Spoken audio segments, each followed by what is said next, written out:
Oh, we're doing it again. Yes. Hi, folks. We so much more to unredact. Sorry. I think in my last stream I said redacting documents. No, we were unredacting documents. It's fine. I fixed it for this one. How's it going, Nacho friend? You confirmed first. First person to comment. Hi. We got more documents to go through, and by we I mean me. And I felt like you guys might want to come along for the ride. Welcome. It's not the most. I know it's not the most exciting thing in the world, but someone asked for it. They asked if it was going to happen this weekend, or they insinuated that they hoped it would happen. I don't remember the context, but I was like, oh, if you guys want more of it, sure, we do have more to do. There's more to do. Judy confirmed second. Susie confirmed third. Nacho, you did in fact win. If we can, if you'll bear with me, Nacho, I actually have.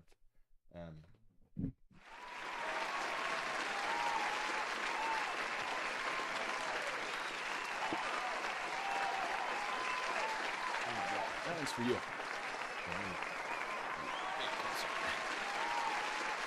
That one's for you.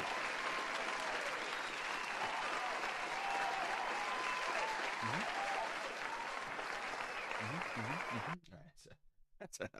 Get that back in your dusty old thing, you.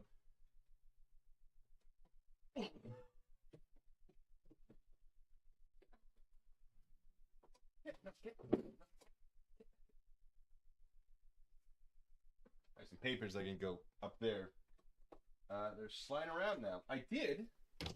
You know what? Before I get into what I'm about to get into, standard rules apply, ladies and gentlemen. If you're not here to learn, well, that's kind of the point. So if you're here to cause drama, I will engage with you. It happened last time. I will ask you some questions, probably, see what's going on, see if I can help you out. And if you are not willing to learn from our interaction, I may unfortunately have to remove you. Let's not. Think of it like you're in a class. Are you going to learn anything in this class? Do you learn anything in every class? I would argue no. But in this one, maybe. I don't know. But that's sort of the way I like to think of it as I'm running this thing. People come here to be entertained, to learn. If you are trying to take away from that, if you are not here for the intended purpose of this stream, unfortunately, I'm not super motivated to keep you around. I will give you warnings, and my moderators will not kick you unless it's like heinous. I will trust I think I have one moderator, their singular judgment in that if it's truly heinous. Otherwise, they'll get my attention, and I will address it personally. Last time we had someone that said that I had kicked them from the stream. I did eventually mute them or ban them or whatever for 24 hours. I had not yet done it to them. And then they logged in with a secondary account and made claims, assuming that I would have, I guess. My opinion, my theory, I don't know exactly what happened because they didn't elaborate. But if you're here to do that, word of warning, I'm ready. And we got stuff to do. First 10 minutes, as usual, are going to be just letting people gather in. Someone complained they thought I was drinking on the job, as in this is not my job, this is a hobby. But no, I had a fun little mug, and they're like, "Oh, he's drinking again." It was literally this, and so now I'm not using the mug this time. Oh, you got me. Also, the mug's in the dishwasher. I don't want to get it, so it's literally that. Anyway, yeah. If there are audio issues, let me know. I will not know. I will have no idea. So, please, by all means, if you do say anything, there is a delay between me and the chat. So, sorry about that. Trans Truth is active. Should be. If you know what that is, you know what that is. I don't know. Anything else, chat? Hi, chat. Oh, did we enjoy the video I put out today? I enjoyed that video. I had fun doing it. I was like, you know what? This would be... What if I recorded me figuring this out? And I did. I thought I did a pretty good job. Thank you. What was that? What? Lob says, beautiful trophy. Thanks. I got it at Goodwill for $4. The price tag's still on it. I don't know who this guy is. I think it's a wrestling trophy. No idea who he is. But I'm like, for $4, that's going to be a great prop. And it has been, and it still is.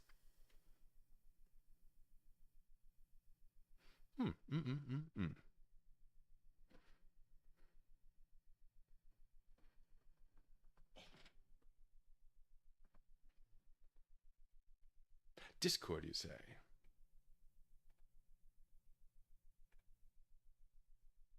Oh, let me fix my microphone. Is that any better? You feeling okay about that?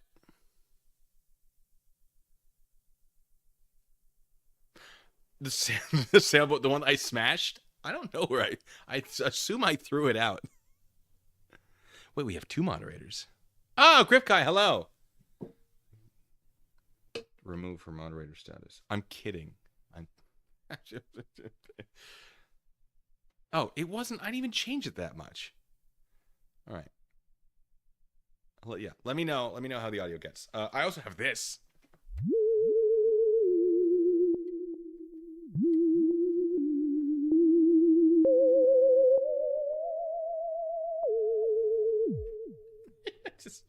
I got my keyboard.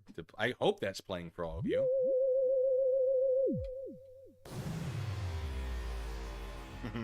Mav, thank you so much for being a member for 23 months. What have you been doing? Why? No, I'm kidding. Thank you. It says, me infantry. Me don't learn. Me just go pew pew. Hooah. That is a spot on. Yes, there was a joke the last stream, which was we were talking about something about infantry, and I said the thing, which is, why is the sky blue? And the answer, according to the infantry, is because God loves the infantry. Because blue is the color of infantry, I guess. They have their blue cords. It's a whole thing. Yeah.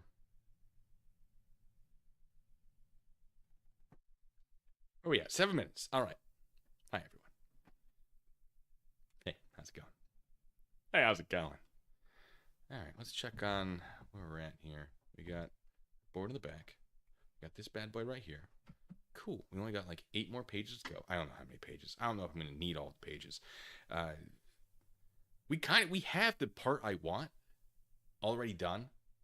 Sort of organizing who the FBI is talking about when they're saying, like, yeah, they claim there's a hoax. There might be more. I know there's more that I can unredact. So, heck, why not? Because people seem to be enjoying this.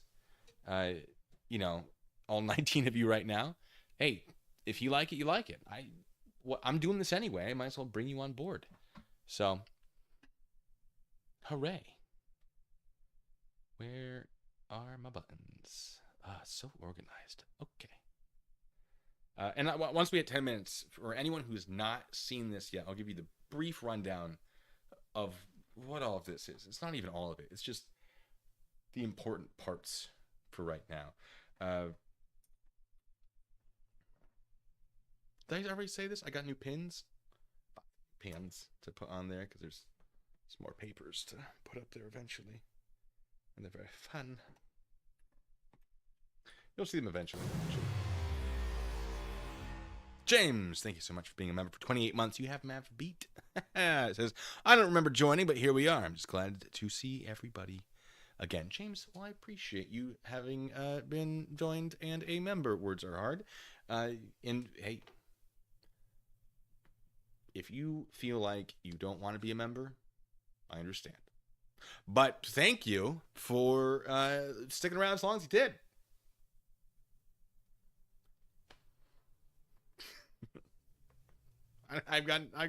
There's nothing else to say. I'm trying. I'm like, the brain will. Nope, it won't. It's stuck right now. GD got this. Thanks so much. Member for 21 months. Both James and Mav beat me. I'm not living my life correctly, I tell you. But are either of them, Judy, moderators?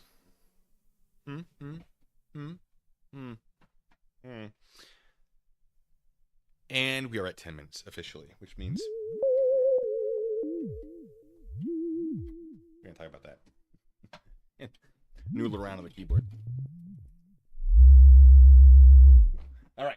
So, Kenneth Arnold, he's this guy here. He's flying a plane around Mount Rainier, which is somewhere over there on the map. He saw something he couldn't explain. 9 objects flying kind of in a line, I think in like a... We'll get to you. We'll get to you. In a, how was it, inverted... There's exact terminology he used, and it doesn't matter for this right here. Inverted chevron? I don't remember. It was something. But they were flying, he described it as looking like the tail of a Chinese kite. Moving like saucers skipping on water, which is how we get the term flying saucers. Because someone in the newspaper business was like, oh, they're saucers. And then everyone's like, oh, they're saucer shaped. And Arnold's just like, no. No. They're shaped like this drawing over here that you can't see because the big fat head's in the way. And you couldn't see it anyway because the camera's 15 feet that way. 12? I don't know how far it is. Anyway, so he lands. He's talking to some other pilots. He's like, hey, I saw this thing. I clocked them going from Mount Rainier, between Mount Rainier and Mount Adams in whichever direction. And based on my math, and can you check it, please? They were going 1,400 miles per hour. That's too fast. Nothing could go that fast. They're like, well, missiles could go that fast, but I don't know, man. That is weird. Huh. So I was like, all right, cool. Weird. Yeah. Technology these days, I guess. And then everyone starts knocking at his door in Boise, Idaho, and they're like, what did you see? He's just like, I don't know. Do you think it's important? Do you think it's kind of a big deal? And they're like, yes! Oh, it's something crazy. He goes, oh, I should probably contact the military and see if they know about this. So he contacts the military, and they're like, oh, this is very interesting. We also don't know what this is. Thanks for letting us know. And then everyone's like, Kenneth Arnold, he's just trying to get attention. And Kenneth Arnold's like, no, I don't want this attention. I just wanted to, it was interesting, and I wanted answers, but not the attention. You know what? If I saw a 10-story flying house, I would keep it to myself. He actually is quoted in a newspaper saying something along those lines. It's very funny. Anyway, his friend, who's over here somewhere, E.J. Smith, he's a commercial pilot, or he was a commercial pilot for, I believe, United Airlines. He also saw something July 4th, after whatever the date in, I believe, June, that Kenneth Arnold saw something. He's like, I don't know, maybe we both saw the same thing. And then Raymond Palmer, who ran a magazine called Amazing Stories, something like that, publishing stories that were probably not true, but maybe they were. They were amazing either way. Some of them were reported as factual. There's a whole shaver mystery where Raymond Palmer / magazine was like, we can't confirm this is true, but this guy's telling it to us and saying that it is, so make your own decisions. Because the public never is bad at that. He contacted Kenneth Arnold. Sorry, he has 2 first names. I just, And every time I talk about Raymond Palmer and Kenneth Arnold, I want to say Arnold Palmer, which is a golfer, it turns out. I usually think of it as the drink. It turns out it's a golfer first. It's fine. I made that joke last time, or one of these times. Don't judge me. Or do. It's fine. But like the video if you're going to. Or do what you want. He contacts Kenneth Arnold. He's like, hey, I got a story that came to me from these 2 hooligans, Harold Dahl, Fred Krisman. Hooligan is my opinion, not, I think, anything he actually said. I can neither confirm nor deny if they are actually legally hooligans, but I don't even know what that would mean. Sorry, some of you know why I'm being ridiculous about allegedly and opinion. Probably all of you. If you don't, you're lucky. So he's like, I got these 2 guys. They're telling me this crazy story that's happened out in Tacoma. I need to send somebody, or I want to send somebody to go check it out. I thought you'd be the guy because you were the first person to report this. Maybe you'll know what they're talking about. Can I pay you $200 to go down there? And Kenneth Arnold being a pilot, like going from Boise to Tacoma, that's no big deal. But he doesn't want to go back into this. Like, he's just like, it's too much already. No thanks. Like, I really, like, you're the only guy. You're the only guy for this. And Kenneth Arnold's like, hey, friend group.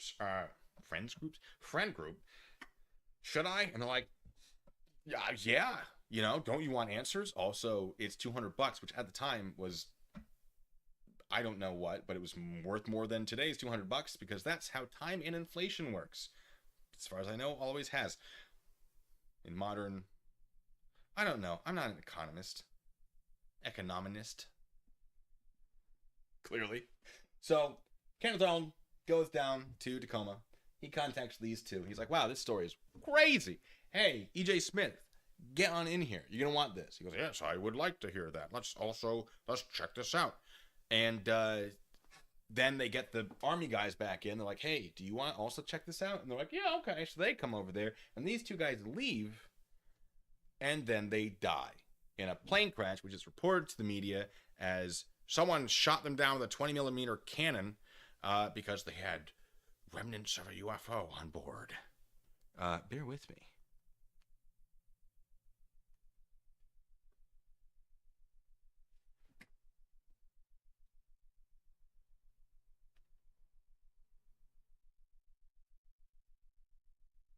I know. Well, we were right in the middle of it, too.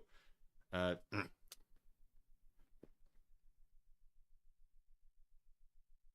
was somewhere. Anyway, FBI gets involved. That's where we are. Is the documents which were released to the public in 2016. There are somewhere over 1,000 of them. Most of them are not related to this, but a bunch of them are. And so I'm trying to unredact them based on information that I know from newspaper clippings and from Kenneth Arnold's own book, which matches FBI documents. It matches the newspaper clippings. So I assume, I mean, it feels good. There's a lot of, he did a very good job taking notes and putting it into the format of a book because it is consistent with just about everything. Anyway, sorry, people are trying to get my attention. What are your questions while I noodle on the keyboard?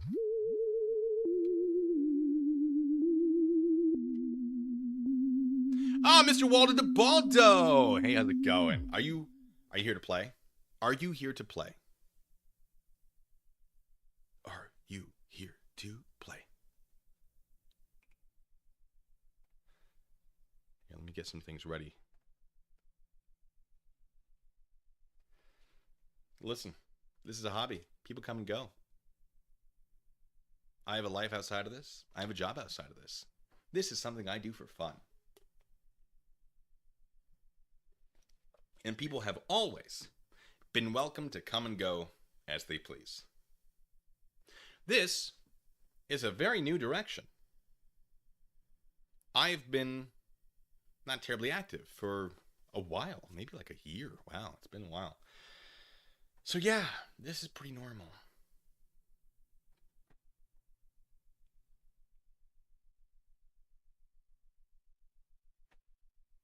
Questions? No? Waldo, you're going to behave?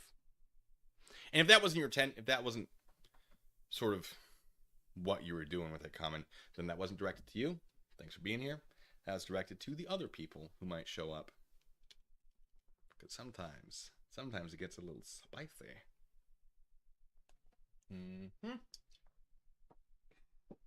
Oh, also, I partially fixed the squeakiness of this chair.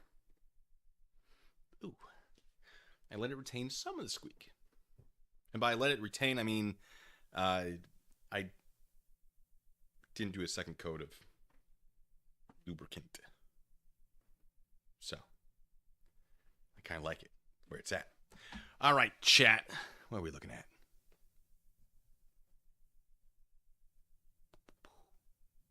All right. No questions. I'm going to get into it. So, what we have here is a bunch of stuff we've already done. Some of it we don't actually have answers to because I don't know what that would be on this document. Hold on. Yeah, there it is. And this isn't going to be terribly relevant. It's going to be maybe an address, maybe the name of the agent. Oh, no, sorry. This is the name of the agent. I don't know what's going on here. But I don't think it's going to matter. We're not trying to solve every single piece of this. We're just trying to put names in places based on context. It might not be the exact way it's written. For example, they might be saying F. Krisman for Fred Krisman as opposed to Mr. Krisman. So we're not doing the whole lining it up, making sure it's perfect. This is more putting the names in the places based on the known context of what is being discussed. So, there are some question marks. Following information was obtained from someone in Tacoma. Oh yeah, there's a whole bunch that's it's from some newspaper personnel. I don't have the context outside of these documents to figure out what all of that is necessarily. Maybe, but I'm not sure it's going to be important enough to this to actually figure that out.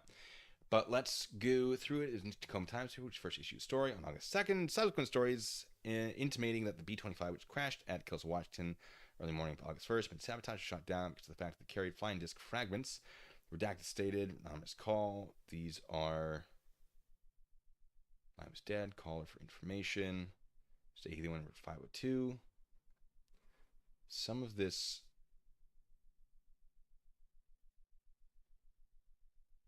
Did we already... Did I lose some work?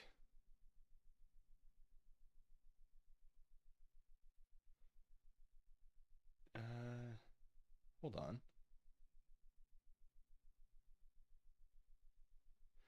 Yeah, we lost some work. Well, we did it once, we can do it again. Let's see, blank, to come Washington, furnish substantially the same information. We want this. About noon. This would be Doll. Doll was the one with the sun. Why is everything broken?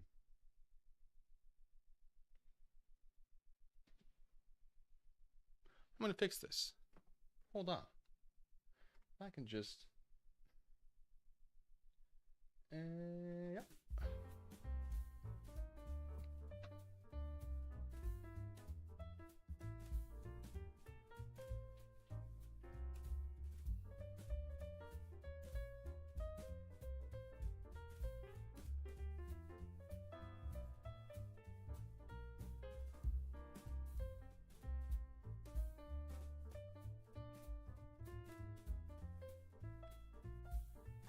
I can't edit it anymore.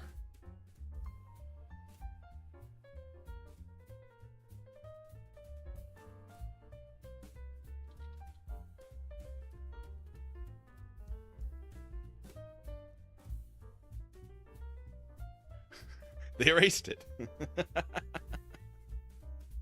That's right. Oh, hold on. Okay, recover documents. Now we're cooking. Hi, chat. Talk to me. What we got? While this is loading, what we got? Do your thing, Adobe Acrobat.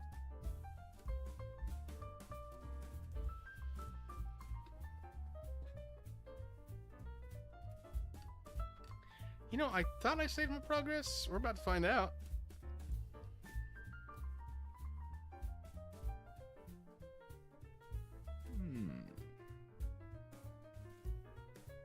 Cannot open original file. Oh no. Oh no.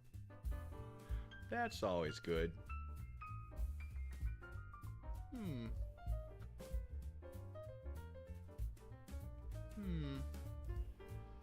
The FBI's onto us. This might be the NSA, actually.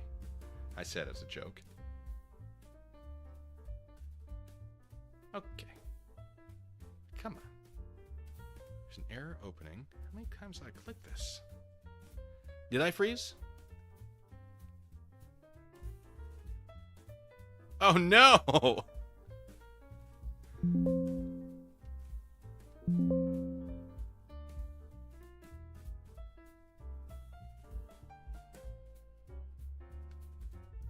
Am I broken?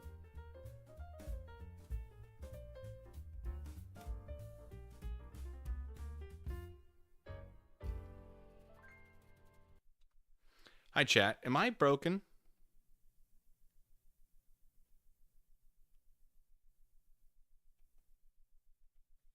Okay, Adobe Acrobat's broken. Stuck in a loop of something. Chat, am I frozen?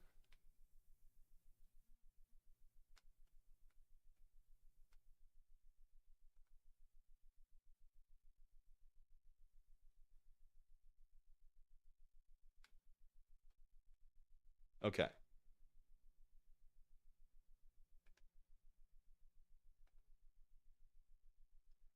Weird. Maybe the government. We're gonna try this again, but with different music.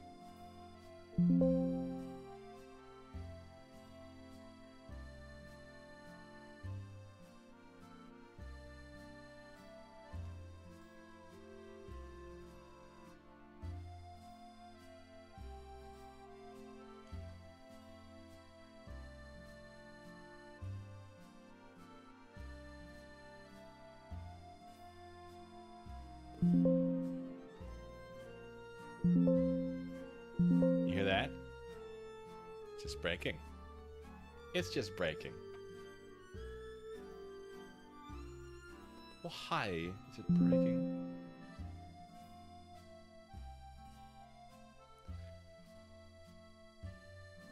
What is happening? What is going on? What? Why? Why is it doing this?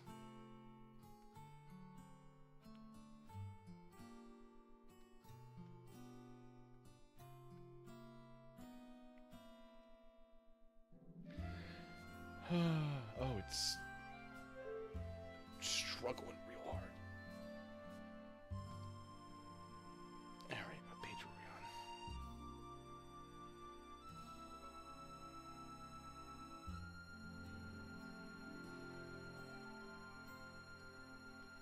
Well, I don't know where we started, but okay, that's enough of you. I'll tell you where we're going to start, where we ended. Pardon me. If you just bear with me for a second.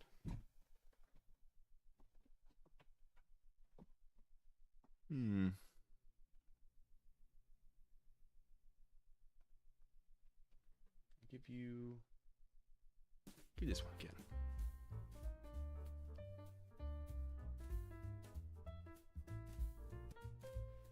Nope.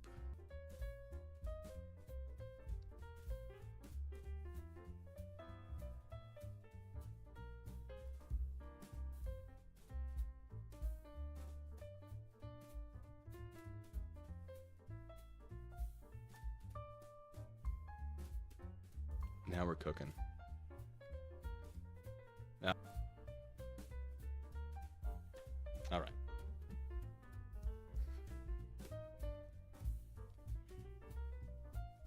Okay. Okay. All right. We're just gonna go into it. Woo!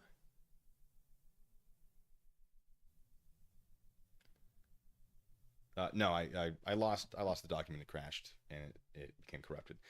Turns out. So, the government. All right, Tacoma Times paper, which first issue story, something. I'm pretty sure all this was pretty useless.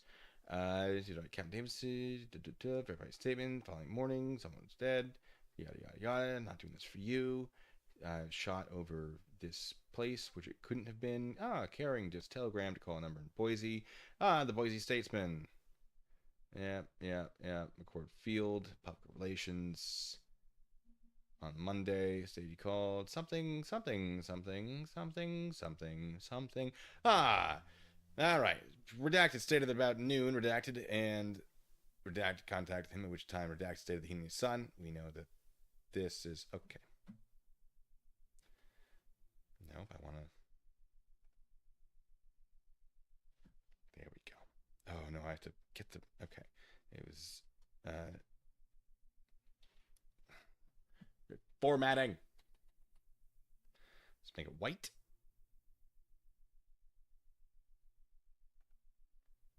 This is what they don't show you in all those cool crime shows. It's all the nonsense. What they don't show you is that you just don't know how to use Excel, for example. I'm kidding. Some of them. All right. Which time Dahl stated, and the font's probably not correct. Doesn't matter. I know it's not correct, but the size doesn't matter. Don't worry about it.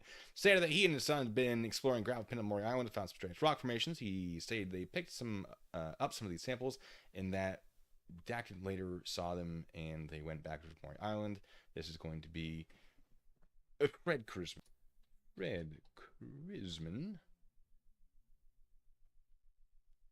Later saw them and went back to morning. Which time additional samples were retained and that redacted. That's going to be Mr. Krisman.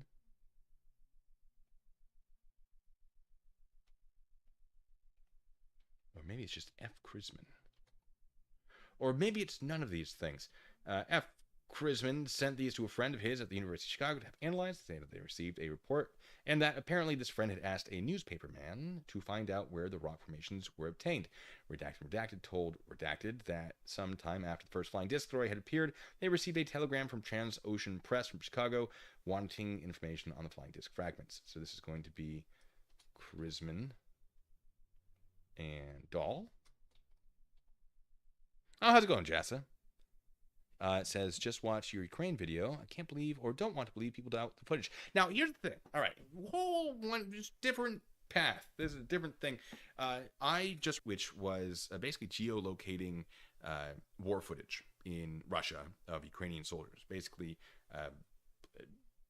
there was a video of soldiers, saying things to the camera, saying things to each other on camera. I don't know what they were saying. I don't speak the languages very well or at all. Maybe a little bit of Russian. Like, my velocipede v metro, right? Like that's, my bicycle is in the subway. Pretty useless stuff, but I know what it means. Regardless, someone was like, how do we know that this is actually in Russia? Which is honestly a fair question. I'm not going to be upset that they would doubt, because I think more people should. There's a lot of disinformation and misinformation on the internet, intentional or otherwise, and too many people don't check. I mean, you could check everything I'm doing, and I think you should. But in this case, person asked a question, fine. Russia, I believe, has confirmed that there are troops in Russia. Like, Russia itself is like, yeah, no, it's happening. Now, whether or not that footage was actually in Suja or in the other location whose name I've forgotten, how can you tell? And so the video goes into, how would you tell? How would I try to figure it out? And there are other ways to do it. There are more complicated ways, but the simpler ways yielded effective results. And so I just made a video on the process of doing that, because I thought it was interesting, because I wanted to check, like, how would you figure this out? And so then I recorded it. And I had some stuff like laid out beforehand to be like, all right, these are things I'll say about the background of what I'm doing. And then I just went in and I did it, and I recorded it and I edited it to make me look more clever. But I did do it. I cut out a lot of clicking on Google Maps, a lot of clicking. Like when I'm in Street View, I clicking up and down that street. I took that. So there's that. But yeah, no, it's I had fun doing it. Maybe someone's like, oh, you mean having a commentary on? Let's approach this in two directions. One, let's approach it as if that were the case. I would argue it's not. I have played tube in the past. I developed back problems. I don't really do it anymore. I technically could do it seated, probably, but that's its own conversation. I am wearing a back brace right now because I have what the VA, and who knows what they believes I have a hernia. And it turns out they've known this for a very long time, or suspected this for a very long time, and nobody told me. And it's great having the VA. I pay almost nothing, so it's hard to complain. But also, I've been in pain for, I think, over a year. I'm in a better position. I wear this brace, take some painkillers, and I don't take care of my physical health very well, in the sense if I'm in pain, I have a lot of experience just it's just pain, ignore it. But now that I'm an old man, some of you are like, what? Now that I'm getting older, I can't do that anymore. So now I'm just oh, well. But I was never a musician in the Army. I'm in the Army band. I'm in the unit. I'm not a musician in the Army band. I'm military police. It's a fun story of how I snuck in there. They accidentally approved some paperwork they probably shouldn't have approved. And I'm their OPSEC guy. I do their sort of operation security stuff, which is directly related to that video. That is all operational security. So before we get into that, assume that I'm just a tuba player. If I can do that, anyone can do that. Your adversaries can do that. So if you are a soldier, or if you are fighting, even if you're protesting, if you're doing anything where you're concerned that, you know, your location might be, you know, compromised, or knowing the time and location of a thing after it's happened might negatively affect you, whether or not what you're doing is right or wrong. If I, a mere tuba player, allegedly, can figure that out in a war zone in a country I don't even, you know, I've never been to, anyone can. Now, if we think of it as I am the operations security manager of the unit in the Washington National Guard that has the highest operational tempo in the state, and we think, man, what does he know about protecting that kind of information? I've been trained by the military as a soldier, and I've been trained by the military as a civilian in doing exactly that. And I've only scratched the surface through that training. And we're talking days of training, which is like days of training. Like 8 a.m. to 5 p.m. days of training. I retained about 20% of it probably, but that 20% is good enough. And walking you through that process in that video, the purpose was to show you this isn't some super special skill. Anyone can learn to do this. There are entire YouTube channels dedicated to this. And some of them, it's insane. But the more you do it, the more you do learn and pick little things up. Like what kind of telephone poles are in different parts of the world. I don't have that. I don't have the skill to just know these things. I'm not, what is it, Rainbolt? Guy's nuts. Like, it's crazy impressive. Assuming that it's all real. I have no reason to believe it's not. But, yeah. Anyone can do that. Even a tuba player. I was pretty proud of it. But, anyway.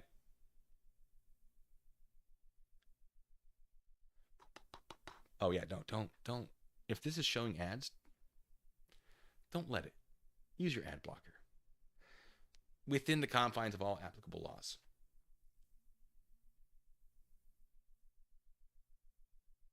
That was a face. All right, let's keep going. All right, Dahl told, I don't know who, maybe Palmer. Sometime after the first flight Discord appeared, they received a telegram from the Trans-Ocean Press. Redacted stated that they had at no time indicated, so it's going to be Krisman and Dahl. Maybe not in that order.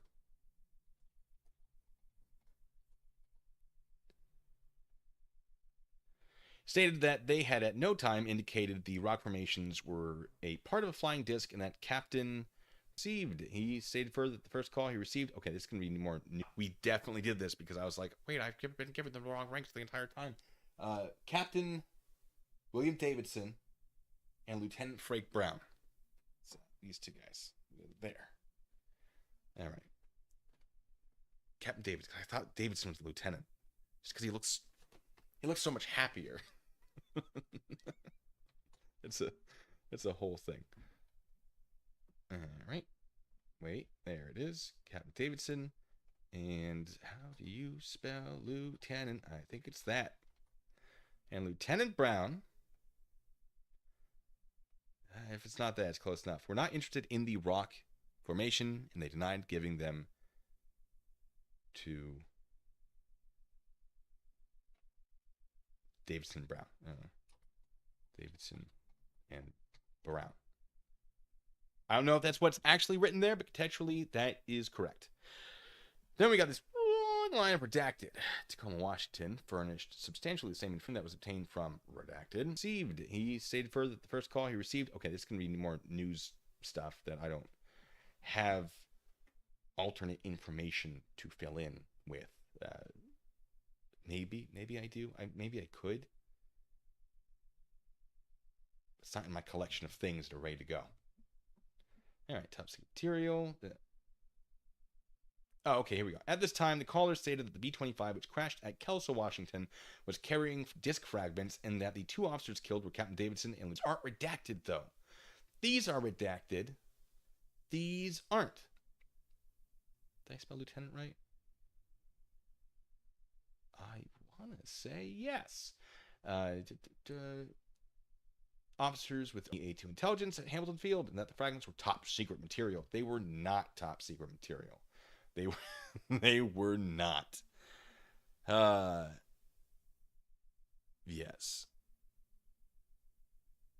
Oh, I'm not reading the chat. Wait. The sad behavior. What happened to the chat? System is freezing badly. I don't know what to tell you. I'm so sorry.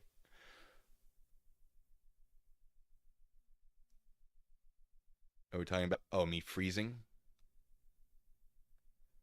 Oh, there is a thunderstorm brewing. I did get thunderstorm notifications. Maybe, it doesn't look like there's a thunderstorm. There's nothing I can do about it. I'm so sorry. Oh, don't get me. Okay, you're gonna get me. We gotta finish a page before I start getting into the things that will give you away in Warzone. Oh, it's so good. There's so many interesting things, and seeing it happen with Ukraine and Russia. Whew. Let me tell you. All right, because the things I know about, like with our mission set in the Middle East and stuff, I don't know what I can actually tell you about. None of it's like watching it from the outside, different countries. That I can talk about. Because all that information, I don't have any, like, army intel on that. Yet? No, sorry, no. Sorry, wrong button. But if the newspaper's talking about it, I can talk about it. That's not always inherently true, but it's a pretty good rule of thumb. Good now. Okay. I don't know what to tell you about the freezing. 85% of things I said, well,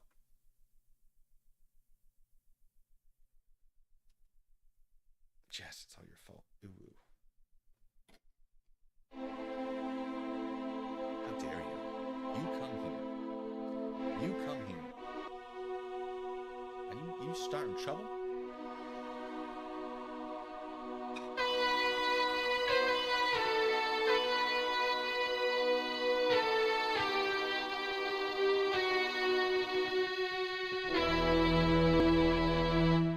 I got that ready to go. That one's for you. That was custom made and everything. So, Bellingcat. I know Bellingcat. I don't remember why I know Bellingcat. It's probably from you, Griff Kai. Careful, Icarus. Okay, well you said it. I gotta do it. This is just how it's happening. Careful, Icarus. All right, back into it. Things have happened, but not that much. You didn't miss anything. All right, moving on. To dive. Furnishing names of dead officers to suggest the information he was providing was accurate. Tried Army intelligence. Something about Alaska that day. None of these things. Like, this is all okay. I said this last time, but whoever called the newspapers to be like, a plane was just shut down, here are the names of the people on it. Also, the other information is true, and you'll know it's true when the Army releases the names of the people. And they got the names right, and then everything else was wrong. Like,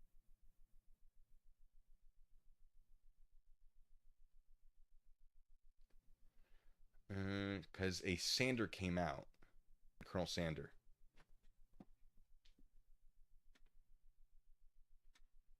Not Sanders.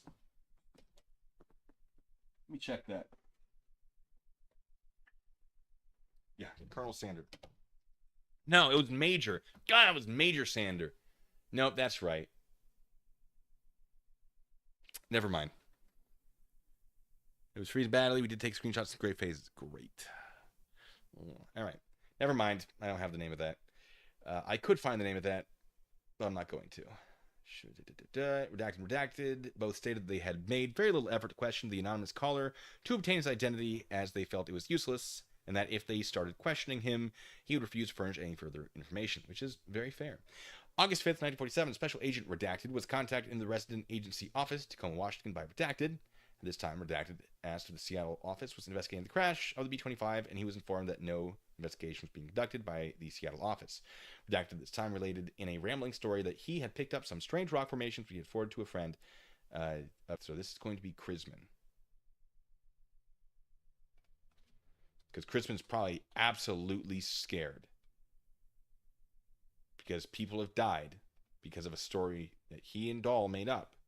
So now, Are you gonna? Oh no! So this is either gonna be Harold or Chrisman, but I believe it was Chrisman who sent that stuff off to Chicago.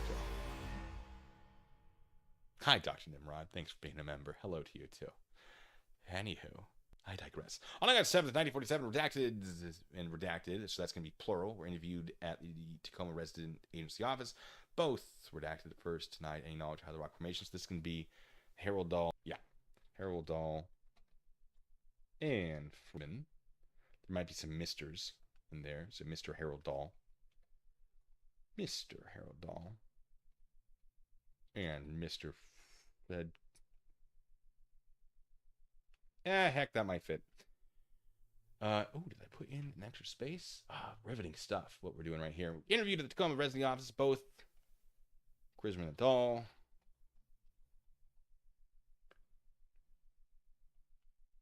At first, not any knowledge of how the rock formations, which they had picked up to have analyzed, became connected with the flying disc stories. Both denied making any statements to anyone that these rock formations were portions of a disc fragment. It was apparent from the start of the interview that Dahl and Chrisman were not telling. I could just rewatch my other stream. Just get the answers. Not telling the complete and true. I am tempted to, honestly. Not telling the complete and true connection with the flying disc story. If you give any definitive information, blah, blah, blah, blah, blah, blah, blah. After considerable questioning, they stated that in the early part of June, they sent to Raymond Palmer, or Ray Palmer, of the Ziff Davis Publishing Company, which published the Fantasy Magazine in Chicago and the Venture Magazine in Evanston, Illinois, some rock formations which they had found on Maury Island. They stated that they sent these formations, asking Palmer to have them analyzed. They stated that later Palmer wrote and asked for more samples. Now, in the book, so The Coming of Sausage, the book written by Kenneth Arnold, it also has, like, after Palmer writes, like, the second third of it, to be like, but strange things exist in the world. So there's a little bit in there, I think, that goes over Palmer talking about getting in contact with these two guys. I'd have to check. All right. Failed to analyze samples. Redacted stated they never sent any additional samples. It's going to be Chrisman and Dahl. Stated they never sent any additional samples, and the next they heard regarding the rock formation, which they had sent Palmer, was that was when he called. Hold on. Skewb. Redacted. I believe it was Chrisman.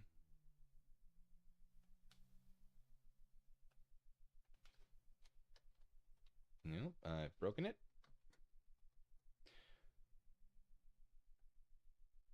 And asked if the rock formation could have come from a flying disc.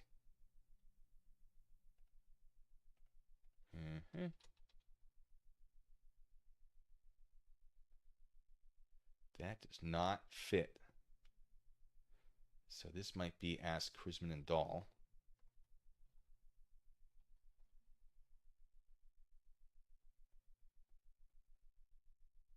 Which also doesn't fit.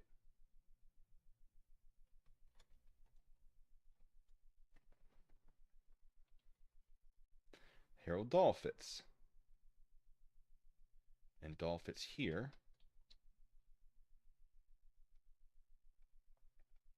Dahl stated he made some remark that they possibly could have come from a flying disc, and that he immediately sat down and wrote a letter to Redacted, which was in the latter part of June, in which he stated the material could have been portions of a flying disc. Let's also make that Palmer as a guess.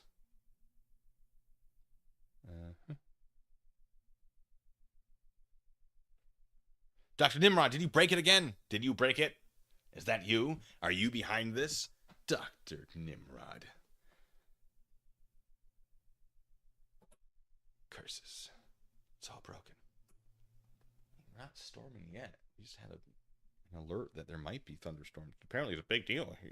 See, I grew up in the East Coast, and thunderstorms, like, yeah, that's just normal stuff. But here, it's not normal stuff. Maybe it's too... No, that doesn't make sense. I don't know. Not the coast. Not this coast. It's disappointing. Love a good thunderstorm. They're a lot of fun. There's like one thunderstorm per year here. I don't know what the actual number is, but it feels like that. And then you're like, oh, snow. You get like snow for a week, maybe two. It's like, oh, it's so different. The weather is hot garbage here. But, fewer mosquitoes where I live. I'm okay with that. Not that there aren't mosquitoes. Oh, there are mosquitoes, but not where I live. Spiders, though. Why would... Okay, question in the chat. Why would this still be redacted? I'm guessing. So generally, you only hold on to paperwork for so long. I don't know how it works with the FBI. There are retention policies. But this might be the only copy they still have. Like, they would have redacted it and then had it in a file. And there may be an unredacted version somewhere, but my guess is they might not have that anymore. Like, this may be the only thing left because it was sent somewhere or something. I don't know. Like, this might not be what they created. It might be, hey, scan this and send it to, like, the FBI office in DC for their records. And then we'll maintain our copy for, like, the however many years that we're supposed to retain it. And then they retain it for however long they retain it. And this is something I've run into when I've done public records quests for things that have happened 30 years ago, 20 years ago, where they're like, oh, we have a record that it happened. We don't have any of the paperwork anymore. So we can tell you that, yes, this was a case. But what you're seeing online in our, like, public search, you're not going to get more than that. So that does happen sometimes. It really depends on what has been retained. And each agency, generally, to the best of my knowledge, will have retention policies on how all that works.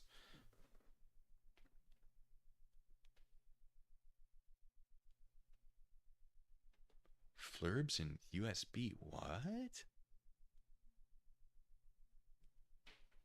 So many questions. Anyway, where were we? All right. Bomber was in the latter part of June when she stated the material could have been ports of flying disc. Redacted claimed that he thought he told Redacted over the phone something about being in his boat. This can be Dahl again. He told Palmer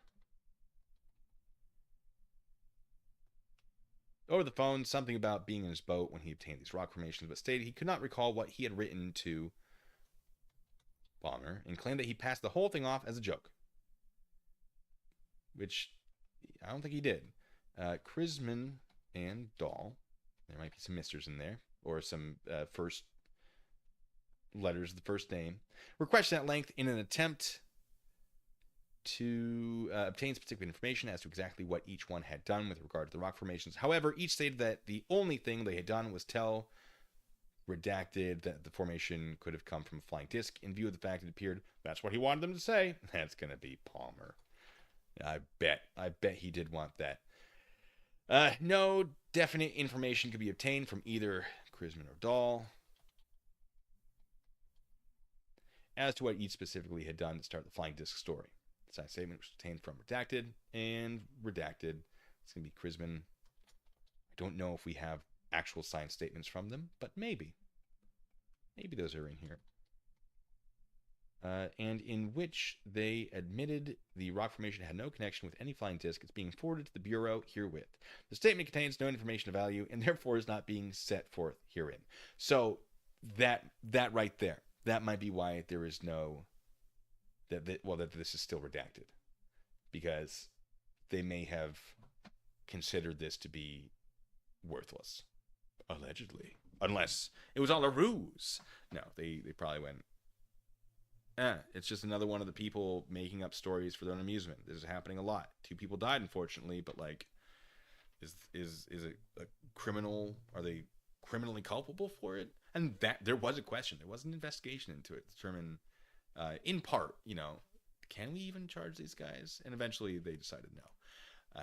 Which I believe Krisman took and was like, see, why would they do that if we were telling lies? If we were lying, surely they would have charged us. When in reality, it's like, no, even if you were lying about the discs the entire time, is it your fault the plane crashed? Is it your fault? Like, how much blame can you put on Dollar Chrisman for the deaths of these two men? I would say very little. Yes, their story brought them there. They could not at the time have considered that possibility. I mean, they could have, but like they didn't know that Palmer was going to send Arnold. They didn't know that Arnold was talking to these two guys, the Army intelligence officers. He didn't know that other people were going to get involved, or they didn't know other people were going to get involved. They wouldn't have known that coming clean and telling the truth would change anything. And it probably wouldn't have. Like that plane probably still would have crashed. Because is it the pilot's fault that the plane, like, oh, they're flying at 2 a.m, like, but the engine caught on fire. Is that the pilot's fault? Were they too tired, right? Like, what blame can you assign? Like, I think these two, I'm not a huge fan of these two. And not just because of this, but other things. Like this guy, there's some stuff. It appeared they were scheming about things that were not just related to this. And then there's the whole connection to the JFK assassination with this guy. He was a suspect. Briefly. Yeah, this whole thing is connected to so many fun things. But where's the crime? Where's the injured party? Corpus delicti. I'm just kidding. No. Where's the crime? I think that's ultimately what it is. So when I believe it was Chrisman, when he's like, hey, if we were lying, they would have charged us. They couldn't charge us because they knew it would come out in court. The truth of the matter. Like, well, then you filed a false official sworn statement to law enforcement. That is a crime. Within the statute of limitations, which I think he started talking about, like, haha, see, it was real. After that had expired. But I do believe he went to like UFO conventions as like a speaker. Like, here's this famous guy who definitely didn't tell the FBI it was all made up. Although he you know, it's a thing. They be scheming. Oh, USD, I see. All right. Moving on. Regarding the meeting, which was held in the Winthrop Hotel on Thursday, July 31st, Redacted stated they both met Redacted there about 1 p.m. They stated they all left Redacted's room. That's going to be Arnold's, because Kenneth Arnold is the one with the room. At about 3 p.m. and that Redacted took Redacted to Barry's airport in Tacoma, and Redacted flew his plane to Seattle, where he picked up Captain Redacted. Redacted stated that he picked up Redacted at Barry's airport around 5 p.m., and that Redacted came to Redacted's room around 7 p.m. Now, we can check this in the book, which I am pulling up. You can't see it, but I can. If we go to the, what is it, 31st. No. So those names, it might be E.J. Smith, could be the officers. Redacted met Redacted. Yeah, it's a lot of fun. There's a reason this takes forever.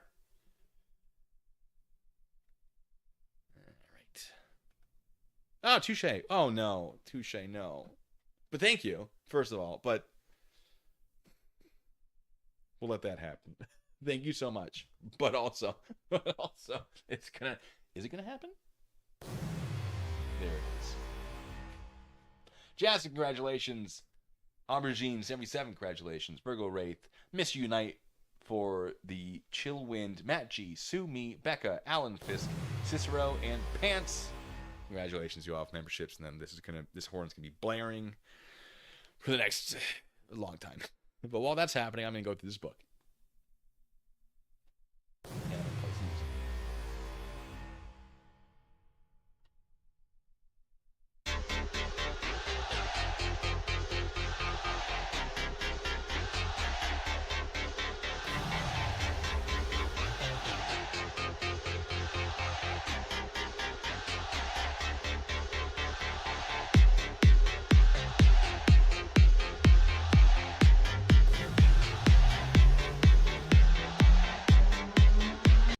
Wait, is it done playing the thing?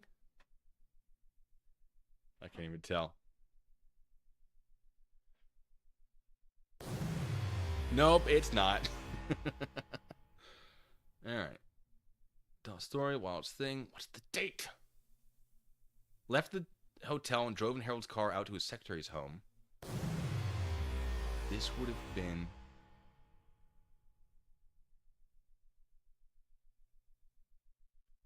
29th.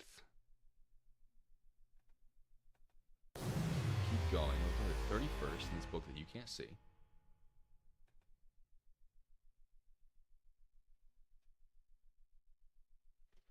All right, we're going to look up Barry's airport. We're going to look up Barry.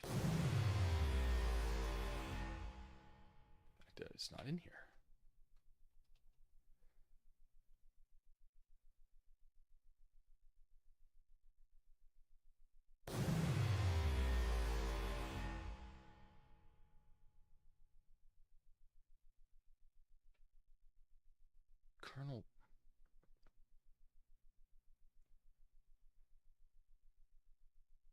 Colonel Paul. Oh, which one was Colonel Paul? No, that was later. Okay, or earlier. Boise Municipal Airport. Oh, Barry, not BER. Yeah, they spelled it wrong in this FBI document. Those jerks. All right. Right, it's Barry. Barry with me. Jokes.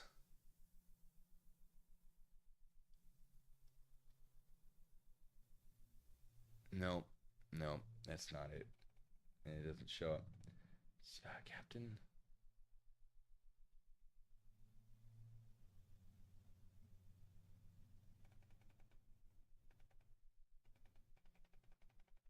I'm pretty sure I have enough information to get this. I hate that you guys aren't seeing this with me, but it's weird and complicated. All right, I was alone in the room. Frank Brown phoned to the hotel desk saying they were on their way up. I told them that Smith and Chrisman had stepped out for a few minutes. I would be waiting for them. It was about 4:30 p.m., July 31st. All right.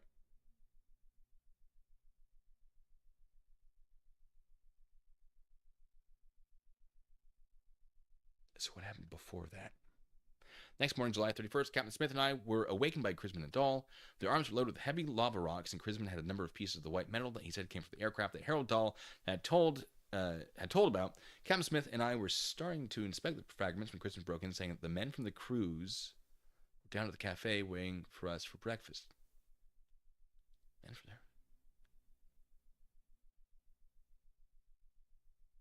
Okay. We hurriedly dressed and locked the fragments in the room, left the hotel, got in our respective cars, and drove to the lower section of town where there was a little working man's cafe. There, seated at a large round table covered with an oilcloth, were 2 or 3 brawny-looking men. We could tell by the various greetings between these men, Chrisman and Dahl, that they were associates in their salvage and harbor patrol work. That's what Harold and Dahl did. They were like salvage and harbor patrol. When you say harbor patrol, it wasn't like law enforcement harbor patrol. It was like moving logs. Salvage stuff. But we could smell the bacon frying and the hot cakes cooking in the kitchen. Bacon frying. That thing I do at the beach. Sorry, I thought we needed some mood music while I do this.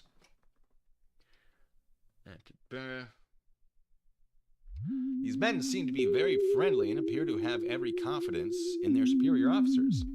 We did not ask them to verify the stories of Chrisman and Dahl on June 21st on Maury Island. No attempt to settle anything was made at breakfast. We all had healthy appetites, and it was more or less a meeting of friendly exchanges of words. Just having fun over here. All right, all the beats in the dark lava, lava-like substance were perfectly smooth on one side. Looked like it had been subjected to terrific heat. The metal lava was extremely heavy. Okay, but what? I need times.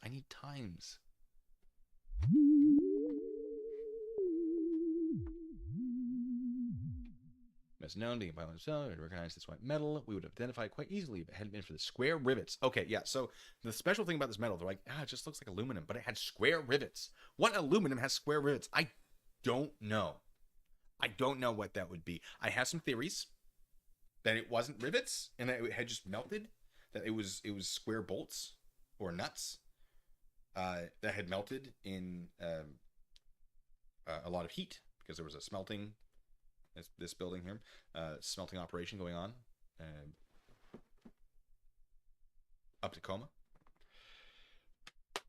But I don't know. I don't know if square rivet's being used for on aluminum stuff, and I've struggled to find anything.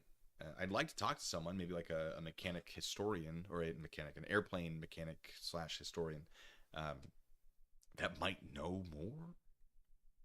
But gosh, I don't know. If you guys know, let me know. Oh, Dr. Nimrod, thanks so much. Thank you so much for saw my Ukraine video. I enjoyed that. I was pretty pleased with that because it's fun. It's fun to show people how easy it can be. It's not always that easy. I got very lucky that that little pin drop just boop right, like, oh, here's the building was it was like their tax office. I was like, that feels like a good place to start. It looks like a sizable building, and it looks like the center of Suja, because Suja's sort of like two areas. One looked a little more residential with like, it looked like it was just like a suburb, and then the other one, there was like a clear center of like, here's the area, and then all the streets are sort of coming away from it. And I'm like, that, I assume that's what a center of a city looks like from the air. I never really thought about it, but like, that's sticking out. Okay, and then there's this building. Sure, drop it. And it was the exact location I was looking for. And just cool. It saves me some time. We see the report again. This bad boy right there. Ooh.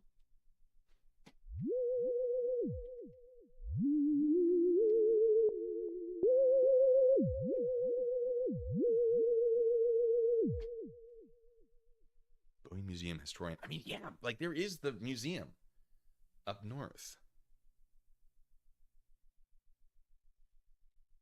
I feel like that'd be a place to start, and I definitely intend to reach out and ask questions. But like, I gotta unredact this. All right, but if we're going through, all right, well, he suggested that we call Davidson Brown military intelligence. They asked me to call or wire them, collect if anything unusual came up. We figured this was certainly unusual. Okay. Chrisman was very enthusiastic about the prospect of military intelligence taking over the investigation. Harold Dahl got a rather frightened look on his face and didn't want to have anything to do with it. He said right then and there, this is important, if you call them, I won't talk to them. My story is true. Fred Chrisman knows it, and he can tell it for me. I have a peculiar feeling that this whole business is going to end up in a lot of bad luck for somebody. I'd just as soon go to a show and forget it from here on out. That's what he said. Now, when he first talked to Arnold, he's like, if the government gets involved, I'm just going to deny it. And we know from the FBI documents, if we assume that they're true, that's exactly what happened. He's like, yeah, I was telling the story to Chrisman, and then my wife's like, you're lying. And then he's like, actually, I kind of like this story. This is a fun story. The whole thing. All right. Does that do anything for us? Not yet. I mean, 1 p.m. They both met. All right, this has got to be Chrisman and Dahl. Both met. This has got to be Arnold and Smith.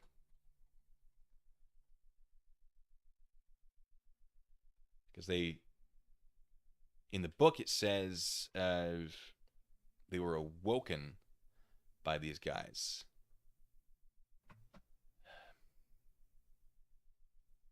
But they returned to the room later. So maybe the breakfast thing wasn't, they don't think of it as a meeting with them. They came back after breakfast.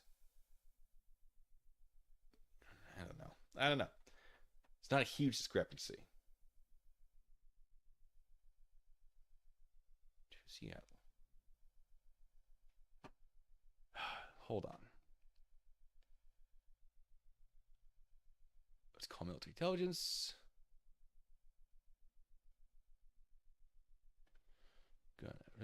Of course, payphone. 10 Brown came back over the phone saying, sit tight. If we don't call you back within an hour, we'll be there. And they just sat around and wait. The only phone calls we received in that time were from reporter Paul Lance and from Ted Morello of the United Press. When Ted Morello phoned, he said that this crackpot character had been phoning him from a pay telephone, limiting his conversation to about 15 or 20 seconds. He had him on the other line and asked to count noses there in the room, or asked us to count noses there in the room. Ted Morello said it was the same voice that had been calling him so often the last 2 days. Knowing that all 4 of us involved were in the room at the time, it discounted the possibility that the phone calls were being made by either Dahl or Chrisman. Ted Morello didn't tell us what this mysterious informant was talking about. He was evidently checking up on or trying to find out who this informant was. So yeah, someone's leaking information, and Arnold is convinced it can't be anyone in the room. So it can't be him, obviously. It can't be Smith, and it can't be Chrisman or Dahl. Pretty sure it was Chrisman and Dahl. Or Dahl. One of the two. Or they were moving information to a friend, and that friend was making that call. Pretty sure.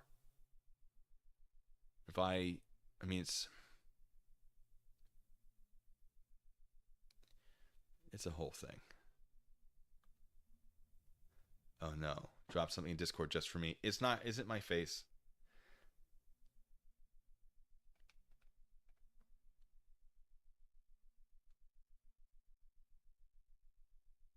Oh. Griff Guy sent me a collection of UFO stuff. I'm going to have to go through that. But first, what's been dropped for me? Where? What? Where? Where? What part of Discord? Ooh. Numerous people reporting UFO sightings in the sky with reports of 6 flying saucers zigzagging in the sky. Where is this? What is this? California. At 12:30 today? Fancy. All right, back to this. No, actually, I want to read more of this. Captain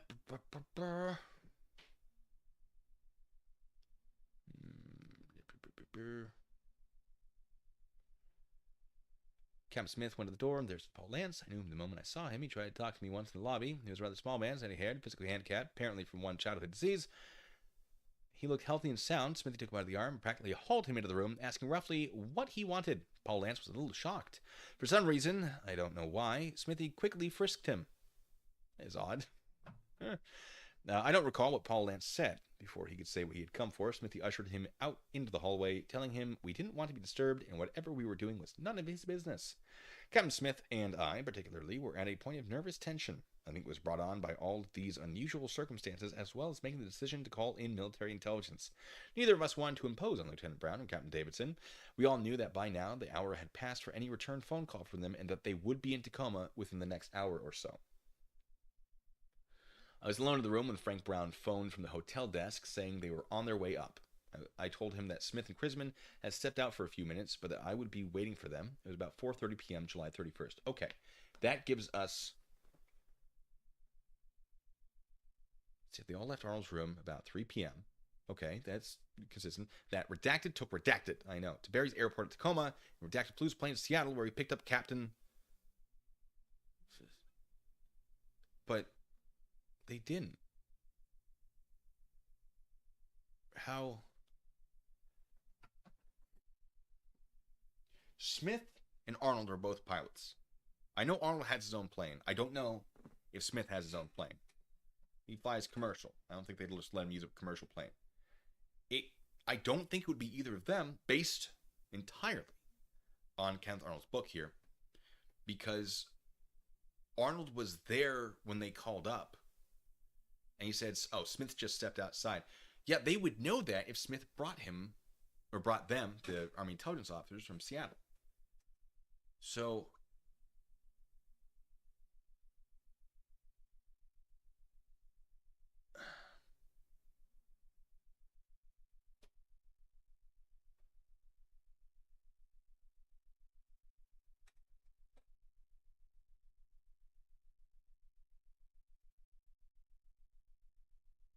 don't know where the I don't know who's wrong here, because it would seem wrong, and you'd think that Kenneth Arnold would remember, or Smith would remember, going to Seattle to do it. I'm tempted to think that they all sort of went their separate ways for until the early afternoon, and that Crisman and Dahl, who I presume were the ones being interviewed here, assumed that Arnold or Smith retrieved the two men. Around 7. They got there around 4:30. Oh.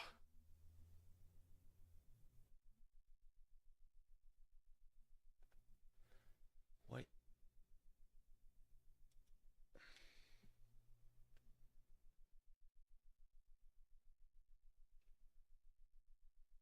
Drove Redacted to Seattle to get his car, and that Redacted went home at this time. Around 7 or 8:30. Did Dahl leave per the book? Hedge you missed nothing. We're just confused. We had to redo some of the work from last time. All right.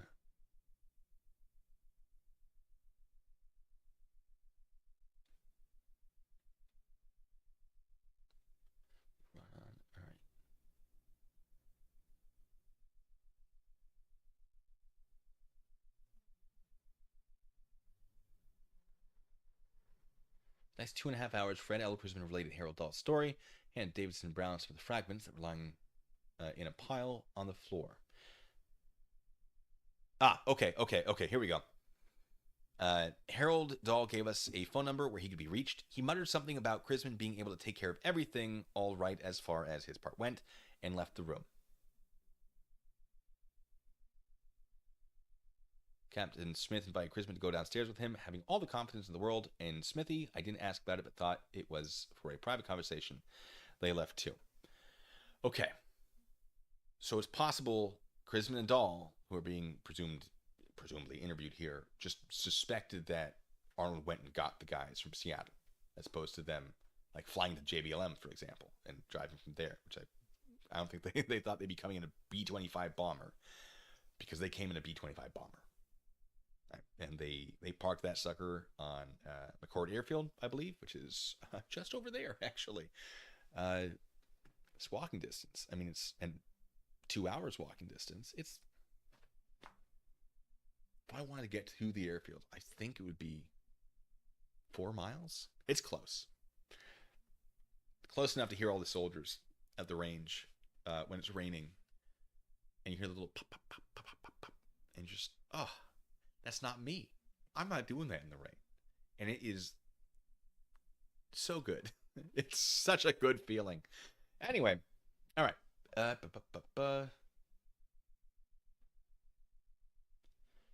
Tacoma. Picked up Redacted there at the airport around 5. It's killing me that I don't know what's going on here. It's fine.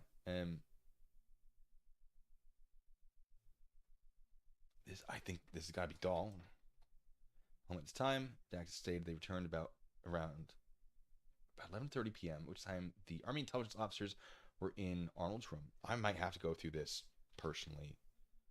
And that Redacted left about midnight.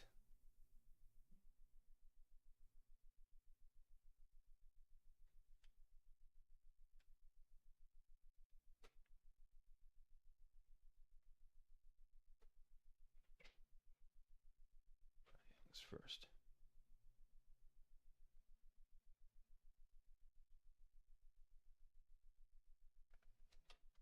Oh, this one, I'm going to have to fine-tooth comb this one on my own.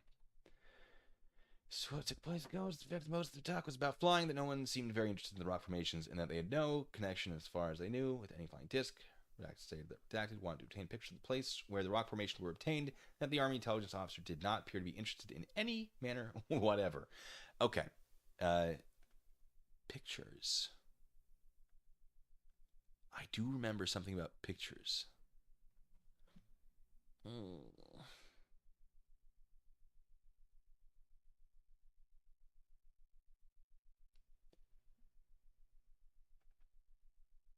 When did Crisman leave?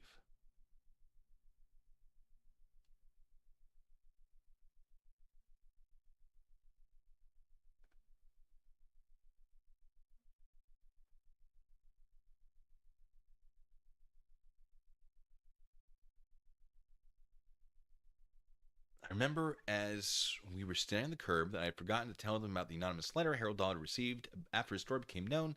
The night I had gone to Dahl's secretary's home, after he handed me the piece of lava-like rock he had been using as an ashtray, he got up abruptly and started searching through all the papers in the kitchen. He was looking for a letter, he said.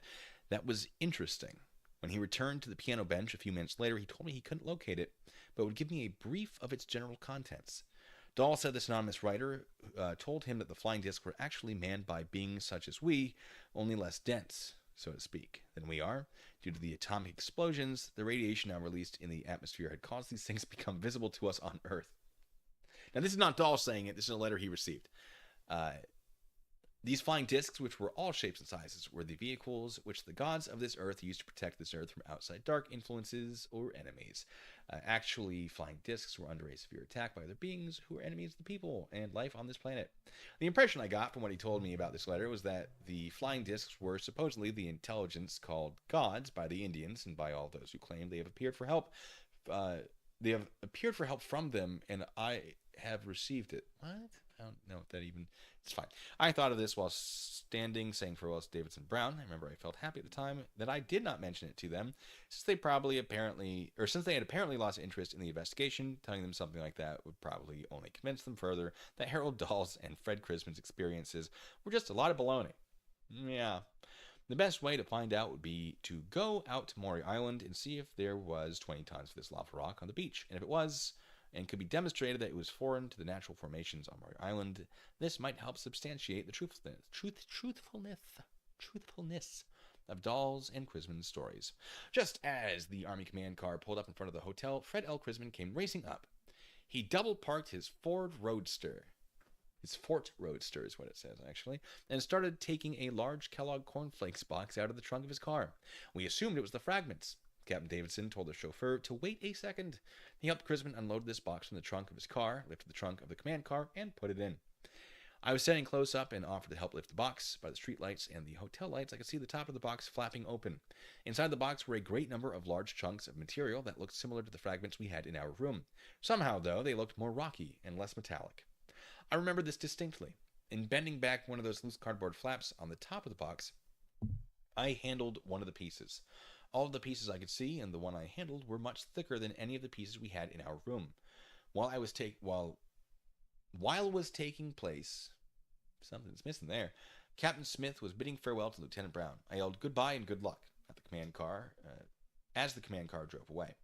As Smithy and I stood there, anyone would have seen we were mixed up. It was very obvious. This was the screwiest situation that we had ever been in. Fred Crisman, in the meantime, parked his automobile, and the three of us went out for coffee and donuts. Crisman left for home, wherever that was. So this...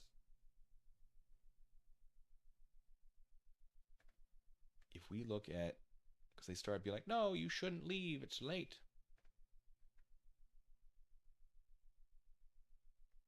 Alright, so that would be Crisman going home. Yeah, it takes a long time to undo this redaction stuff. Let's see.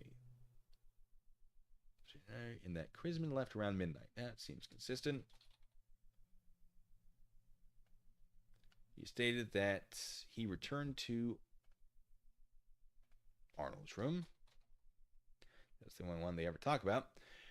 Friday afternoon for approximately 1.5 hours from 2:30 to 3 p.m., at which time the redacted and redacted were still there, at which time redacted and redacted were still there, and neither seemed to be able to recall if redacted was in redacted's room on Friday, August 1st.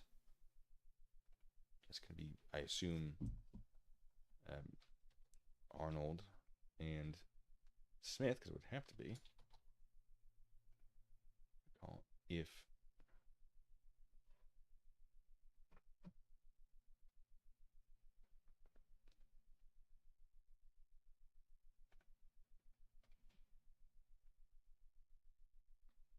we rose the next morning of August 1st, about 9 o'clock. We were cheerful and happy, chuckling about how lucky we were that we were not connected with military intelligence. If they were going to figure this thing out, they would sure have to go some. I read that correctly. Of course, it could be ignored, which might happen, but somehow Captain Smith and I didn't think it would be. Before returning to our respective homes that day, we were going to take a boat ride out of Maury Island with Fred Crisman. And partying that the night before. We had made an appointment with him for 10 o'clock. He was going to pick us up and take us down to his boat so we could look it over for the damage he had told us about, which had been repaired. Also, we had mentioned to Krisman that we would like to take a ride over to Maury Island and take a look at those fragments on the beach. Let's see. And then Krisman came and it was like, yeah, the B-25 crashed. So, we know that Krisman was in the room. We know that Arnold and Smith were in the room. So,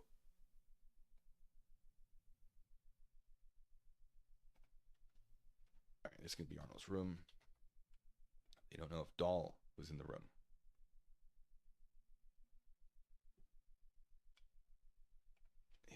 No. If Dahl was in.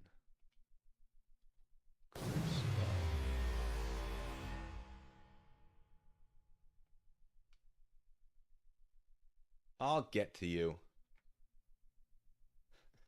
Who did that? Who's interrupting me?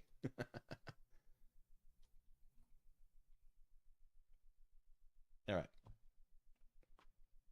Let me recall if Dahl was in Arnold's room on Friday, August 1st. Let's see. And that they had no connection as part of the flying disc. Redacted state that Redacted wanted to obtain pictures. I mean, I think this is Arnold and Smith. I think it's going to be Krisman.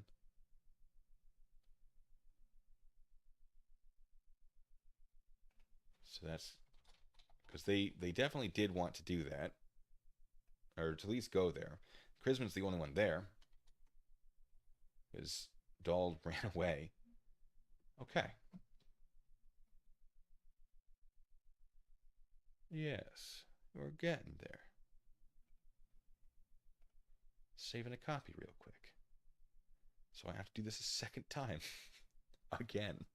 Ah, Mark. Hello. Thanks for being a member for 26 months. You see that, Judy? You got beaten by Mark, too. We're comparing times, months, numbers of. New stream, new milestone, chat. Ha ha ha ha ha. What's this? 3 in a row now? Hey, Blue Bacon and all. Well, hello. Also, chat, what have you been up to? Pizza with white sauce. Oh. Now, you lost me on the onions. Or not the onions, sorry, the mushrooms. The rest sounds great. Now, Touche's Pizza here, ladies and gentlemen. I'll let you all know. And you know what? I'll let you know fancily. This feels right. Oh, yeah. That's a pizza noise right there. Bear with me. Yeah. All right. The pizza is white sauce, chicken garlic, chicken, garlic. Let's see. Bell peppers, jalapenos, onions, mushrooms, and extra cheese.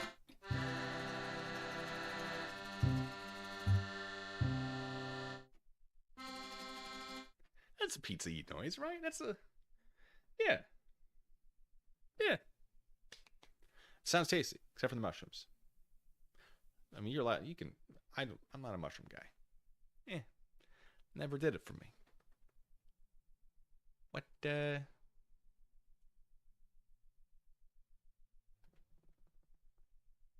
Walter Goggins.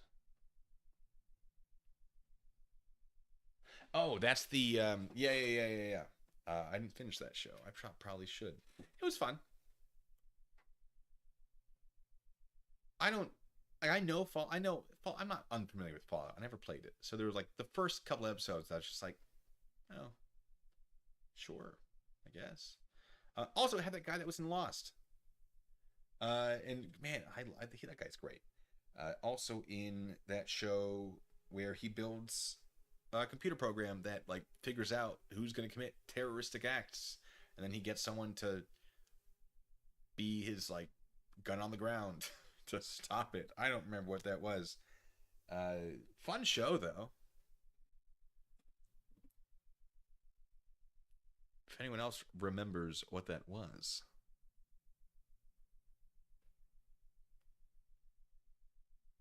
Because I don't.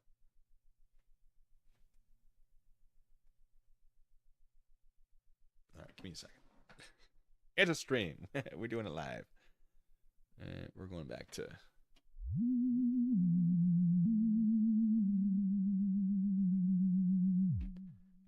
Just got to get it set up just in case. You never know. You never know when you need your little theremin synthesizer. Okay, not beats. Okay. Chat. All right, where was I? Just playing. Redacted operates the Redacted Stillwater Avenue, Washington. Redacted has recently been working with him buying timber. They have been deciding with their Oh, okay. Furnishes patrol and police protection to parts of the harbor area which are not patrolled by Tacoma police or sheriff's officers. Redacted. Tacoma, Washington. Army serial number. Redacted. Oh, yes. Okay, so I guess they do. Harbor patrolman isn't too far off from law enforcement, technically. Although I'm not sure they technically are like patrolmen or if there's part of the association. I don't know. But this is Chrisman.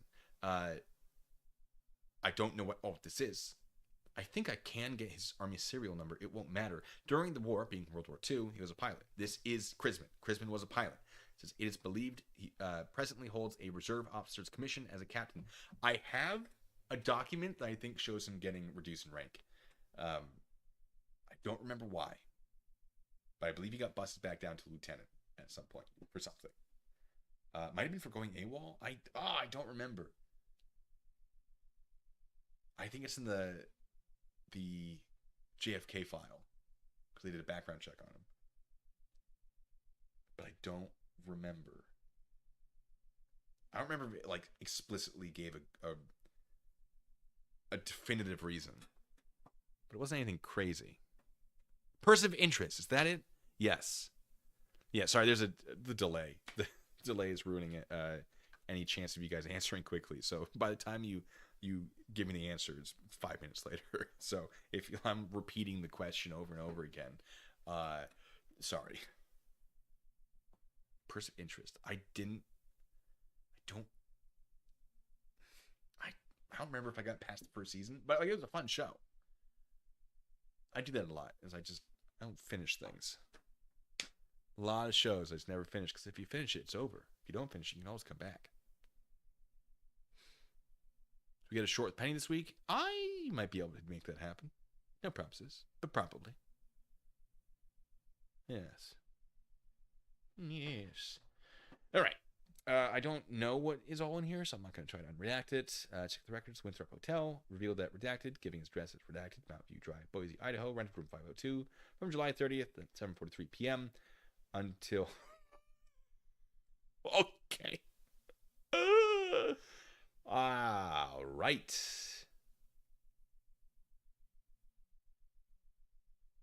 I might be able to check that. The Mountain View Drive, Boise, Idaho. I'm going to assume that's Kenneth Arnold, but, like, what if... Here's the thing. Because Kenneth, like, called up the Winthrop and was like, hey, I'm looking for a place that that has an open room, because everywhere else is closed. And like, oh, yes, sir, we've been expecting you, sir. Marker. Oh, I need the marker. Ah, there it is. And he's like, well, but I haven't, what do you mean? Yes, we have a reservation for you, sir. I assume they didn't actually say it like that. He goes, well, I haven't reserved it. They go, yes, you have, sir. So either they're just saying, yeah, he was in that room, or they're saying he actually rented it, and for some reason is saying he didn't. This isn't oh, hey, Kenneth Arnold, did you rent there? This is a check of the records. So I don't know if that's going to be this the guy who stayed there, or if it's going to be this the guy who paid for it. So I'm going to just write down this address for later to see if I can establish that that is Kenneth Arnold's address. Is Mount View Drive, obnoxious mouth noises, Boise, because he did live in Boise, Idaho. So did Smith.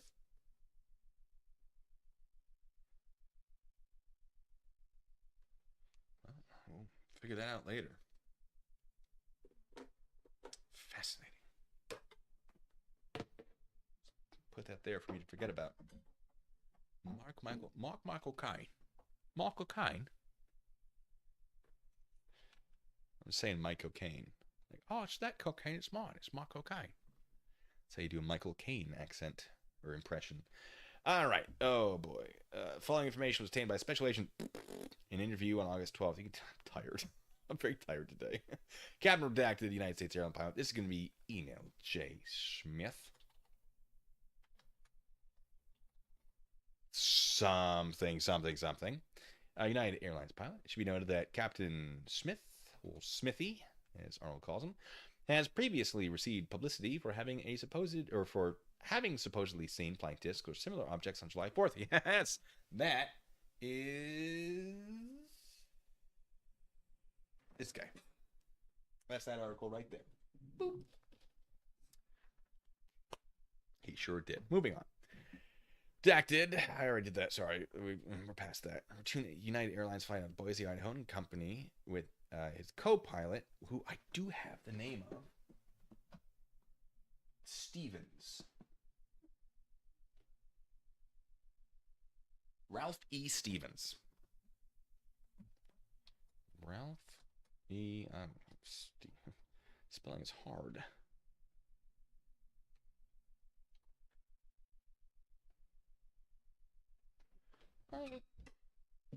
PH or V?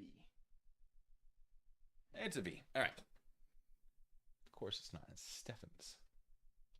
What am I talking about? All right. Ralph E. Stevens. And we adjust for aesthetic purposes. All right. Captain Smith.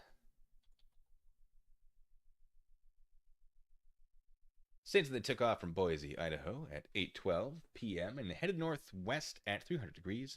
And while still climbing at 8,000 feet, co-pilot Stevens called his attention to some objects in the sky ahead of them, about 10 degrees left, which neither one could identify. Redacted states that he called a CAA radio operator, Ontario, Oregon, and requested him to step outside his radio shack and see if he could see any of these objects overhead. The CAA radio operator replied in the negative. I assume it's going to be Smith. All right, Captain Smith, or Captain speaking, do the pilot voice for this, stated that he first met on July 5th in the offices of where both were being interviewed concerning their sightings of flying discs. States that he next met about 3 weeks ago in Boise, Idaho, at which time he was on another flight through Boise, Idaho, and had a 10-minute layover there. On this occasion, was in company of Captain William Davidson and Lieutenant Frank M. Brown, Army intelligence officers, and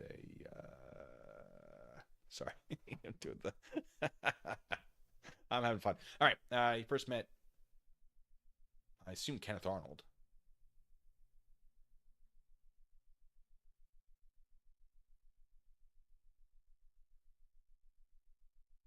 He was on another flight through Boise, Idaho, and a 10-minute layover there. God.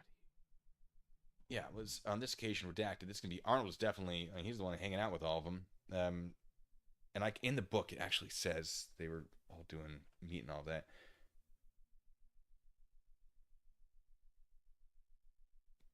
Which I'll check. You like that, James K? I was worried that people would hate it or not understand what I was doing. Be like, what do you? Stop it, stop. But I'm glad you got the. It's a lovely flight today. The weather is. Well, I'm told that it's going to be a thunderstorm. We're going to bring you up to 12,000 feet to try to avoid that. We want to give you the cleanest, you know what? We want to give you the cleanest ride or the smoothest ride possible, on this flight today. So make sure that you remain seated and buckled at all times, unless otherwise, whatever pilots do and what they say, et cetera, et cetera, et cetera. Have one of these. If I had my Stream Deck set up, I'd do get the crispy radio thing going, and then I could just do that. And I'm just gonna, enjoy the peaceful skies of Blue Bacon Airlines. Is it 78 here? Yeah. It's got to get colder. All right, let's let's do a little searchy search for Smith in this book. I used to do that when we did convoys, because I was usually I was either driver for our platoon sergeant or lieutenant, because they thought I was maybe the least stupid person they could have as a driver. I don't know why. They liked me. Or they liked that I was competent. I like to think I was competent. Not all of them were. The lieutenant was, my God, was he competent. Platoon sergeant was very skilled in a lot of things. It's the nicest way I can say that. There's an implied but. Anyway, now they were great. But lieutenant was great, no buts. And had a great butt.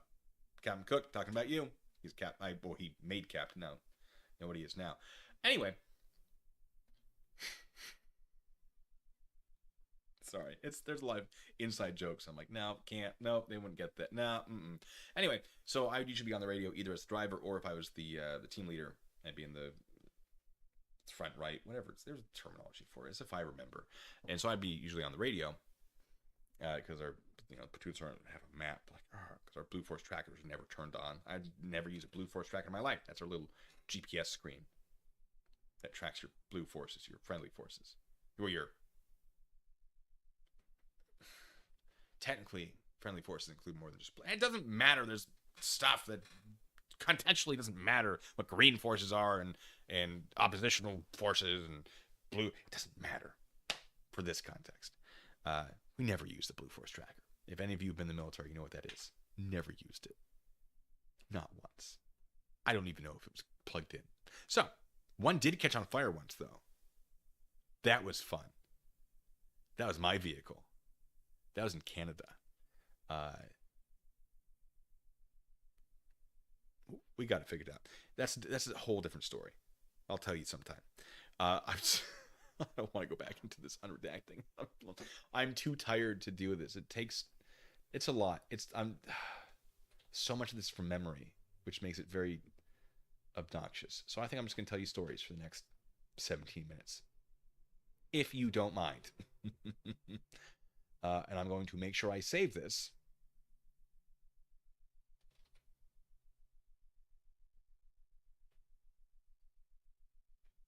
Okay, it's saved. All right, story time. You do it if you have your PT belt on. You gotta have your PT belt on. You're invincible with the PT belt on.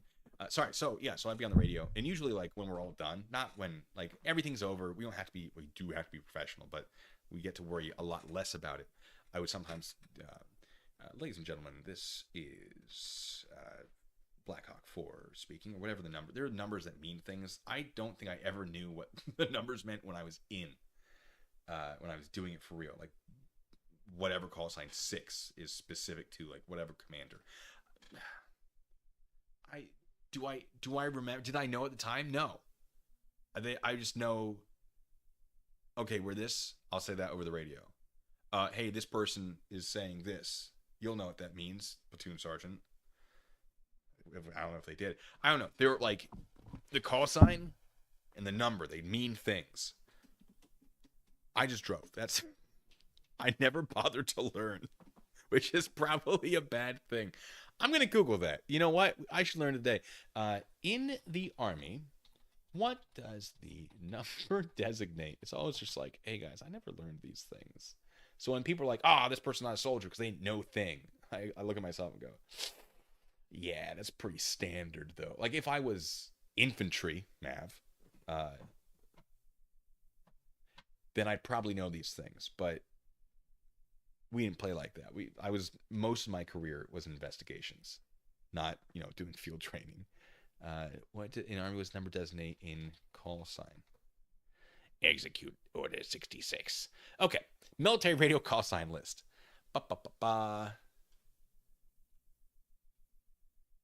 Nope. Let's see. Oh, a lot of beeping. All right, transports. Call signs +1 or 01 is usually the unit commander. Call sign 2 is usually deputy unit commander. It doesn't go further than that. So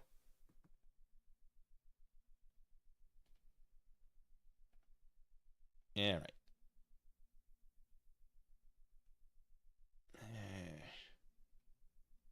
Number can provide contextual information about the asset. For example, the number may indicate the aircraft's position. Okay, this is for aircraft. I mean, that's I think probably what we did is, we're vehicle 2, so we're whatever 2. I just use 6 because I'm a hooligan. Um, okay, so there's like Black Hawk Actual. Oh, okay. Okay. No, this is coming back to me. So there's the platoon headquarters, might be 9. The platoon sergeant might be 8. RTO, radio transmission officer. What does RTO stand for? Oh, I don't remember. Out 7. Oh, Jesus Christ! I can't stop it. God, that scared the Jesus out of me. That scared me so much. Okay, so you'd have like your squads in your unit. And so if you were first squad, first fire team, for us it would be like which platoon, which squad, and maybe which team. It'd be team. I guess I don't know. Boy, that got me good. Need to know, don't need to know. I mean, and there's also forgot because, you know. But there's so many things in the military that I just like. I don't like how to do a 9-line. I could relearn how to do a 9-line, medevac, casvac, whatever. I could not do one off the top of my head. I used to know that. The number thing, I knew which one we were when I relayed whoever anyone else was. So, like, what was actual? What was 6? Okay, platoon commander. Okay. It depends on the mission. Okay. That's probably why I never figured it out, because it Dumbest thing you did in high school? Oh, no. Train of Truth. Yes. Hold on, Train of Truth. Thank you. Train of Truth and asking questions. That was someone actually remembered to ask the question. Yeah, so coming back from, like, the field, doing my trainings. Ladies and gentlemen, this is... all that to say, I don't think I ever used the name, so I couldn't get called out immediately. Obviously, it was me. Weather is a balmy 78 degrees here in Joint Base Lewis McChord. We'd like to thank you, or we know that you have a choice in your military experience. Long pause. But we'd like to thank you for having joined the Army and for having joined us here today. Whatever it was that I said. All that to say that. And I just got distracted by radio numbers. Stupidest thing I ever did. Dumbest thing I ever did in high school. It's empty. Absolutely nothing. Never did anything stupid in high school. No, let me think of something. When I was 16, Train Street doesn't know this. When I was 16, I got to go to Paris, France as part of a crazy field trip that we fundraised for. I don't know how we got it, but a bunch of us got to go.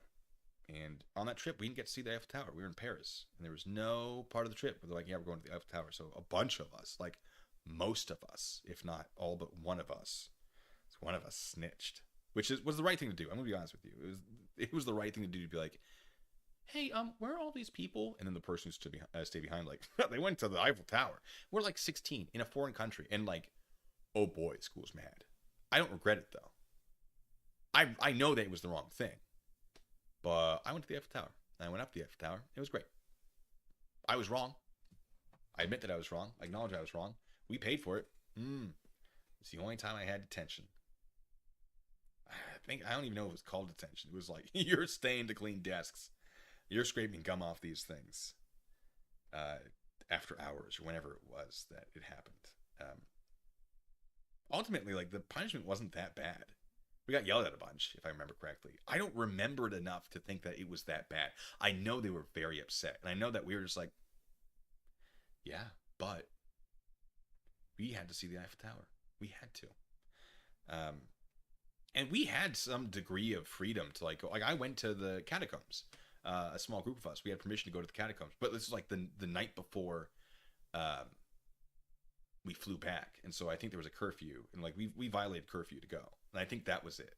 And we didn't tell anybody. So if anything got wrong, we would have been in so much trouble. So, like, looking back at it, yeah, the adults were absolutely correct to be very upset. I don't think any of the parents were like, oh my God, my kid. Like, I don't know that anybody made a fuss to be like, you endangered my children, because it was definitely all us.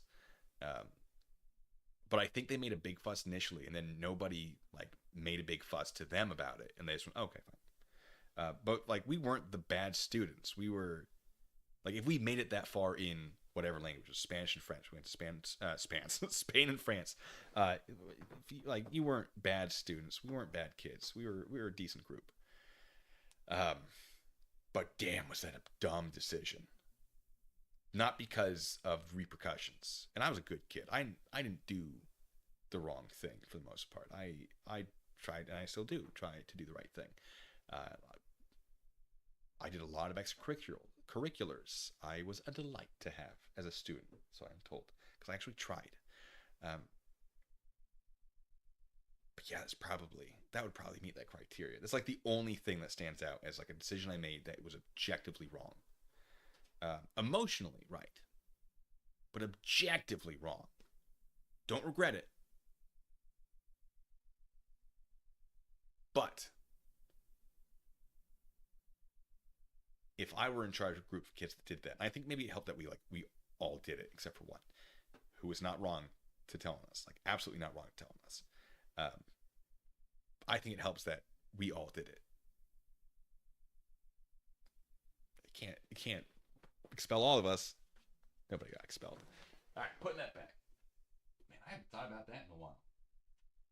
Also, man, what a crazy thing letting kids go to France and Spain at that age. It was great. I learned a lot, like getting to see these other cultures. Because like Spain, you go to Spain, oh my God, the buildings. We went to Madrid, went to like the Prado, the museum. We got to go to Louvre in France, or well, Paris. France and Paris are two separate entities, kind of, sort of, maybe.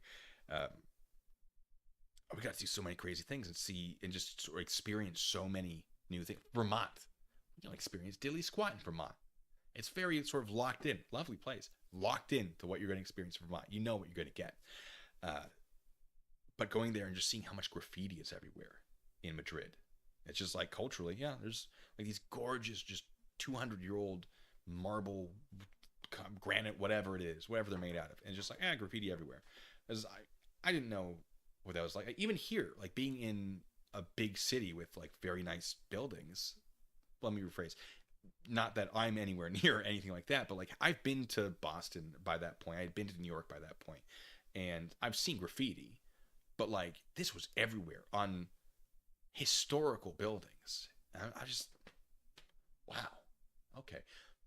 Street artists, the performers. I've never seen a place with better and more street performers than Madrid. Oh, incredible. They were so fun. Your standard stuff, but like they did it well, and there were a lot of them, and that was new. So anyway, Paris, Europe.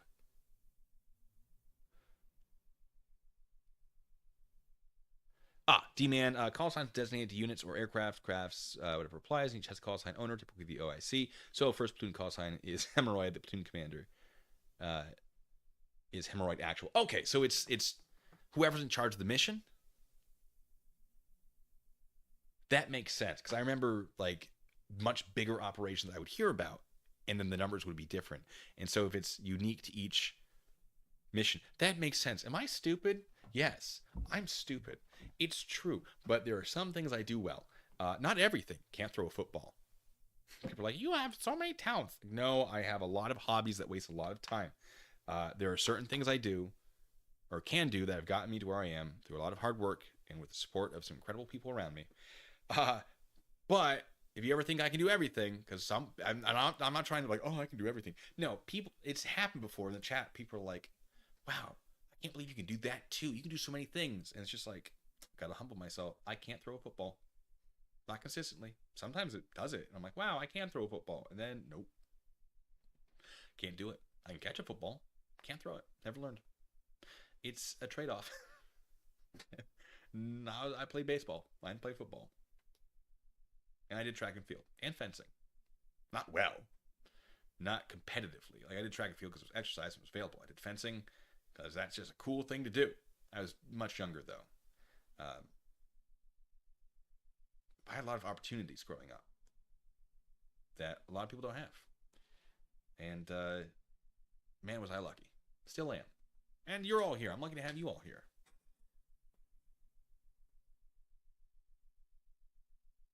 I may be stupid, but I'm competent. I'll take it. I like it.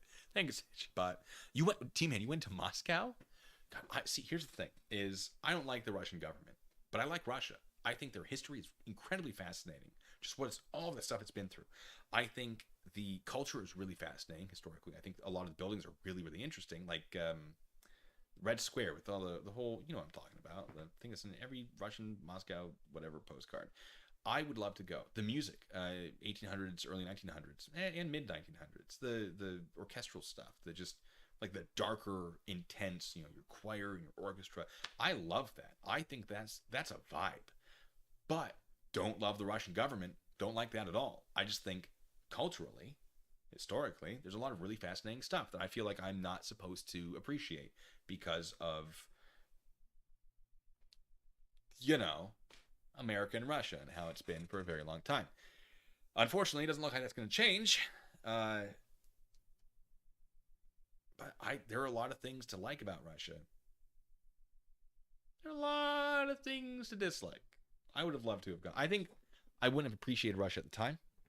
I think if I went now, which I cannot go now, I don't think that would be a good idea. I think I would enjoy it very much. Nacho, Nacho, Nobody ever knows. Nobody ever knows. Nobody. Thank you for smoking. Nobody ever knows. God, there's so many times, and like three times throughout the year, I don't know, that I want to bring that up. And that's a lot of times to bring up. The great state of Vermont will not apologize for its cheese. And nobody knows what I'm talking about. And it's such a good movie. It's such a thought-provoking movie. Yes. God. T-Man, how dare you? Isn't Vermont where you get the inferior maple syrup, since Canada's maple syrup is the best? I would argue it's not the best. I would argue we have incredible maple syrup. Do you guys know about the great maple syrup heist of Canada, though? I don't know if it's called that. Do you know about this? Oh, it's like, I'm Googling it. I gotta read it to you. It's so fascinating. Okay, I can move a football through the air. I can't put a good spiral on it. I'm getting picked last in gym class on football day. Canadian maple caper. We're going to call it that. The Great Canadian Maple Syrup Heist is what Wikipedia calls it. I love it. Geneva, really. I'll tell you, if you go to Russia now, you would just end up being a prisoner swap in like 18 months. That's depending on the election. I'm sorry, we're not going to get into that. We're not going to get into that. We're not going to discuss in either direction what I meant by that. I'm not going to elaborate. Just pick the side that makes you upset the most and assume that that's what I meant. Just to make things real confusing. You stole the bus in ski school and went to Leavenworth for lunch? Incredible. First of all, I mean, wrong answer, but oh boy. All right, we were in Paris on the 4th of July, had to play some Bruce Springsteen in the jukebox in the hostel. Yes. Nacho friend, thank you for bringing that up.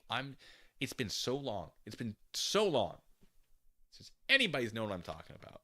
With the Grand State of Vermont will not apologize for its cheese. All right, so the Great Canadian Maple Syrup Heist, or in French, vol de sirop d'érable du cycle. I don't know, it's French, whatever. But it translates to Maple Heist of the Century. Incredible. Was a theft of over several months in 2011 and 2012 of nearly 3,000 long tons, or 3,300 short tons, I don't know what the difference is, of maple syrup valued at Canadian money $18.7 million, which is the equivalent of $24.1 million in 2023 in Canadian dollary dues. The loonies and toonies. Basically, this dude had found, I believe, suppliers, distributors who were willing to buy maple syrup from him. And then he just drained tanks of maple syrup in Canada's maple syrup reserve, because that's a thing they have. Their own little Fort Knox for tree sap. Good for them.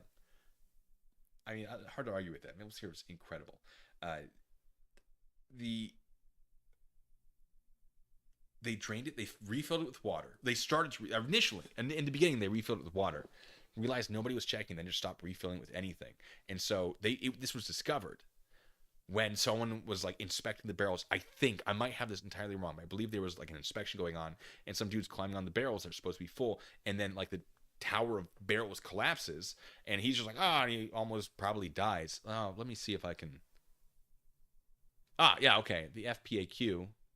I don't know what the FPAQ is, but they took its annual inventory of syrup barrels. Inspector Mecca Guthrie started climbing up the barrels and nearly fell, expecting 600-pound barrels, but finding them to be empty. Police later recovered hundreds of barrels of the syrup from an exporter based in Kedgwick, New Brunswick. So 17 men were related to the theft were arrested between 18 and 20 December 2012. So they initially were like, we'll fill it with water, nobody will ever know. But then they stopped doing that because they got lazy, or they're like, well, nobody's checking it anyway. And then some dude almost died, probably, maybe, because they were filled with nothing. And so they got like the initial people who were doing it, I believe, 8 years in prison, the ringleader, plus 9.4 million Canadian dollar fine, with an extension to 14 years if the fine is not paid. But it was ruled excessive in 2016, so the fine was dropped to 1 million. And then the Supreme Court of Canada reversed the decision in 2022 and reinstated the original fine. This thing's a roller coaster. I want this to be a movie. Why is this not a movie? And then I believe some of the distributors were like, you knew that this was not, 3,000 tons. Come on. You're not innocent in this. Reseller was sentenced. An insider whose spouse owned the FPAQ warehouse was sentenced. A trucker served 8 months in prison. Whoo! Convicted. One guy was convicted of possession. Yeah, I served for possession. Like, oh, what? Like heroin? Like, nah, maple syrup, man. So yeah, maybe it is better. Maybe their maple syrup is better if, all of that is happening. There's money to be made. But no, when I went back home the last time I went back home, and I might be going back there soon. I'm not going to give you the details because OPSEC, that thing I talked about in that video that I just made. Of course I got maple candy. I got, mapley goodness to give to friends here and to eat myself because yum. And I was talking to the lady behind the counter, and she's like, yeah, my son goes to school in Kentucky. I'm making this up. It was somewhere. It was something like this, like Mississippi. I'm like, they don't like maple syrup. They don't understand it. And it's like, yeah, it's got flavor, man. And it's just like, they're wrong. Whatever. And you got your different like flavors of maple syrup, depending on your different grades, your different darkness. And the later in the maple syrup season that you get the syrup, the darker it is, which generally is more like potent maple flavor. I love that stuff. But if you're new to maple syrup, yeah, maybe if you've only had like Buttersworth, whatever, sure, maybe it's a little too powerful for you. But, I love it so much. Like, you just don't get it in like restaurants here. Like, you go to Vermont and it's not in the store. Like, if you go to a restaurant and that's not the maple syrup they're using, you're getting tarred and feathered and run out of town. Not really. But it's not uncommon. Here, good luck. Good luck finding a place with maple syrup. You got to bring your own. Love the Russian culture and language, says Lisa. Right? Like, and the language, it's such a fun saying of words thing. Like, здравствуйте. It's just fun. The way the mouth moves, it's fun. Velocipede is the best word in Russian.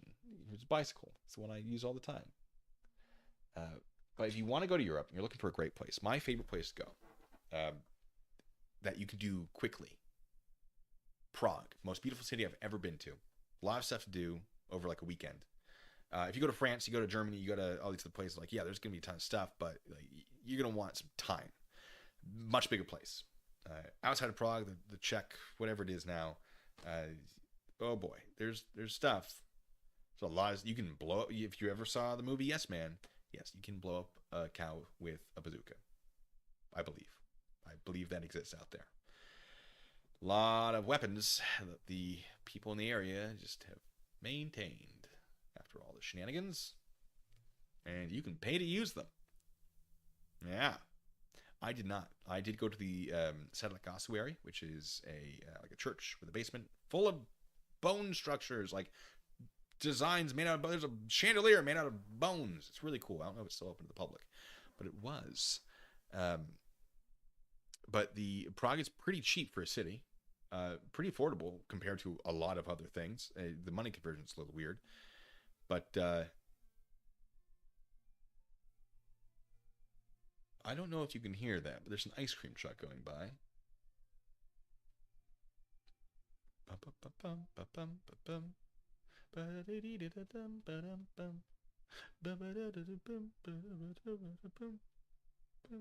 Yeah, anyway.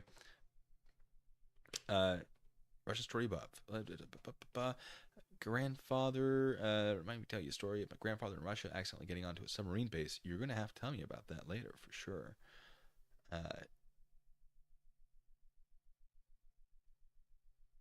But yes.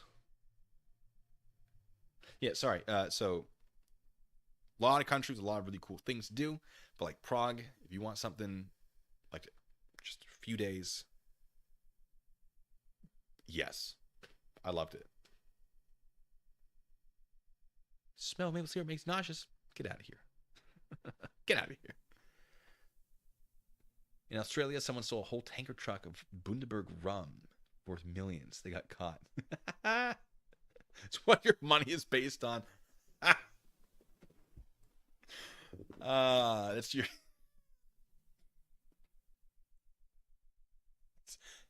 Oh yeah, it's maple syrup back day. That's their dollar. You know.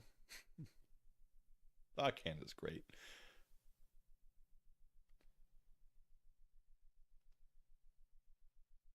Don't mind me, just quietly reading chat.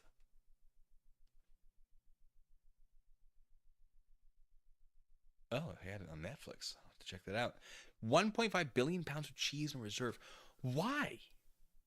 Why do we have that? Is it like, oh, well, if it's in like a cave or whatever, like becoming cheese, it counts?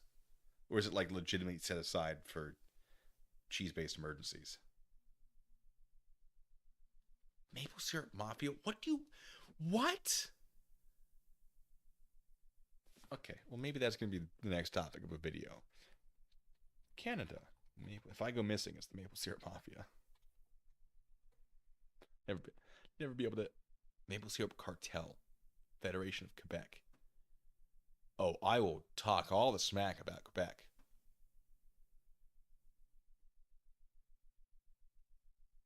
Oh, yeah. Oh, I'm going to look into this. I will tell you, I'll give you one last story. French class. We're doing, you're listening to French, writing it down. We're doing one, different places that speak France or French. What am I saying? Words are hard. I'm very tired. And it was Canadian French. So like the accent was different. That was the thing. It's like instead of just listening to like French, you're listening to Canada French. Or Canadian French. And I remember, so like ouais is sort of the informal yes. So it's like, yeah. And whoever was speaking with a Canadian accent just went ouais, like a duck. Just, oh, qu'est-ce que c'est? Ouais. Just, it'll always be funny to me. Just like, notre maison dans le gauche. Ouais. I think the rest of what they were saying is like, oh, c'est très magnificent. Ouais. It was just, what? Are you a duck? Anywho. Okay, Judy. Did you hear about the explosion of the cheese factory? There was debris everywhere. Shame on you. It was good, though. It was good. French. Oh. Anyway, that's probably going to do it for me. I'm so done on redacting this. I don't want to keep doing it. I got the part I want, but like there's so much more. Like, what if there's more? What if there's more? What if there's more? Oh, there is more. Okay, there's 3 pages, 4 pages, 5 pages. Dummy thick. Why is... I'm just kidding. That's not... There's so many.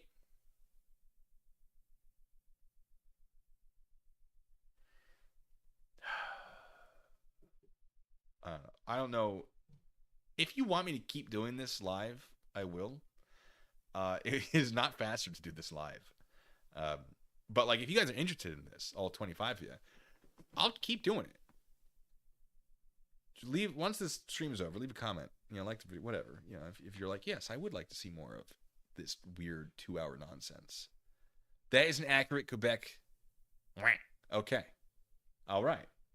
I'm a man of culture. Liechtenstein. You can rent the entirety of Liechtenstein, or you used to be able to. You could be like the mayor, rented by day. You're the Andrew Goodwill in Blue Bacon chat. Always making bad jokes in Law Talk with Mike's chat. That's fair. Québécois, le français. All right. Hitchbot wants it. Other people want it. All right. Stroke Salter. Other people. All right, fine. That's fine. Hopefully we don't lose it again this next, yeah. I might be doing it tomorrow. I might not be doing it tomorrow. I don't know yet. We'll see. We'll see what's going on. But I would love to keep going. I'm very tired. It hit about an hour ago, and I've been struggling. But, hey, you guys are great, as always. Hey, thank you. I keep saying, hey, train. I'll fix it later. You guys are great, as always. Thank you so much for being here. Thank you so much for the engagement. A little disappointed that we didn't get to have an interaction with someone who had some thoughts about the chill manner in which I conduct my channel. That's probably for the best. I think they meant well. I'm sure I was misinterpreting it. It's fine. I don't have nearly as much drama in my life, which is a good thing. I gotta remember, it's good. I don't need more drama. It's good where it is. But yeah. So. Oh no, the stream was derailed like 20 minutes ago. Yeah. 100%. It's not hard to derail these streams.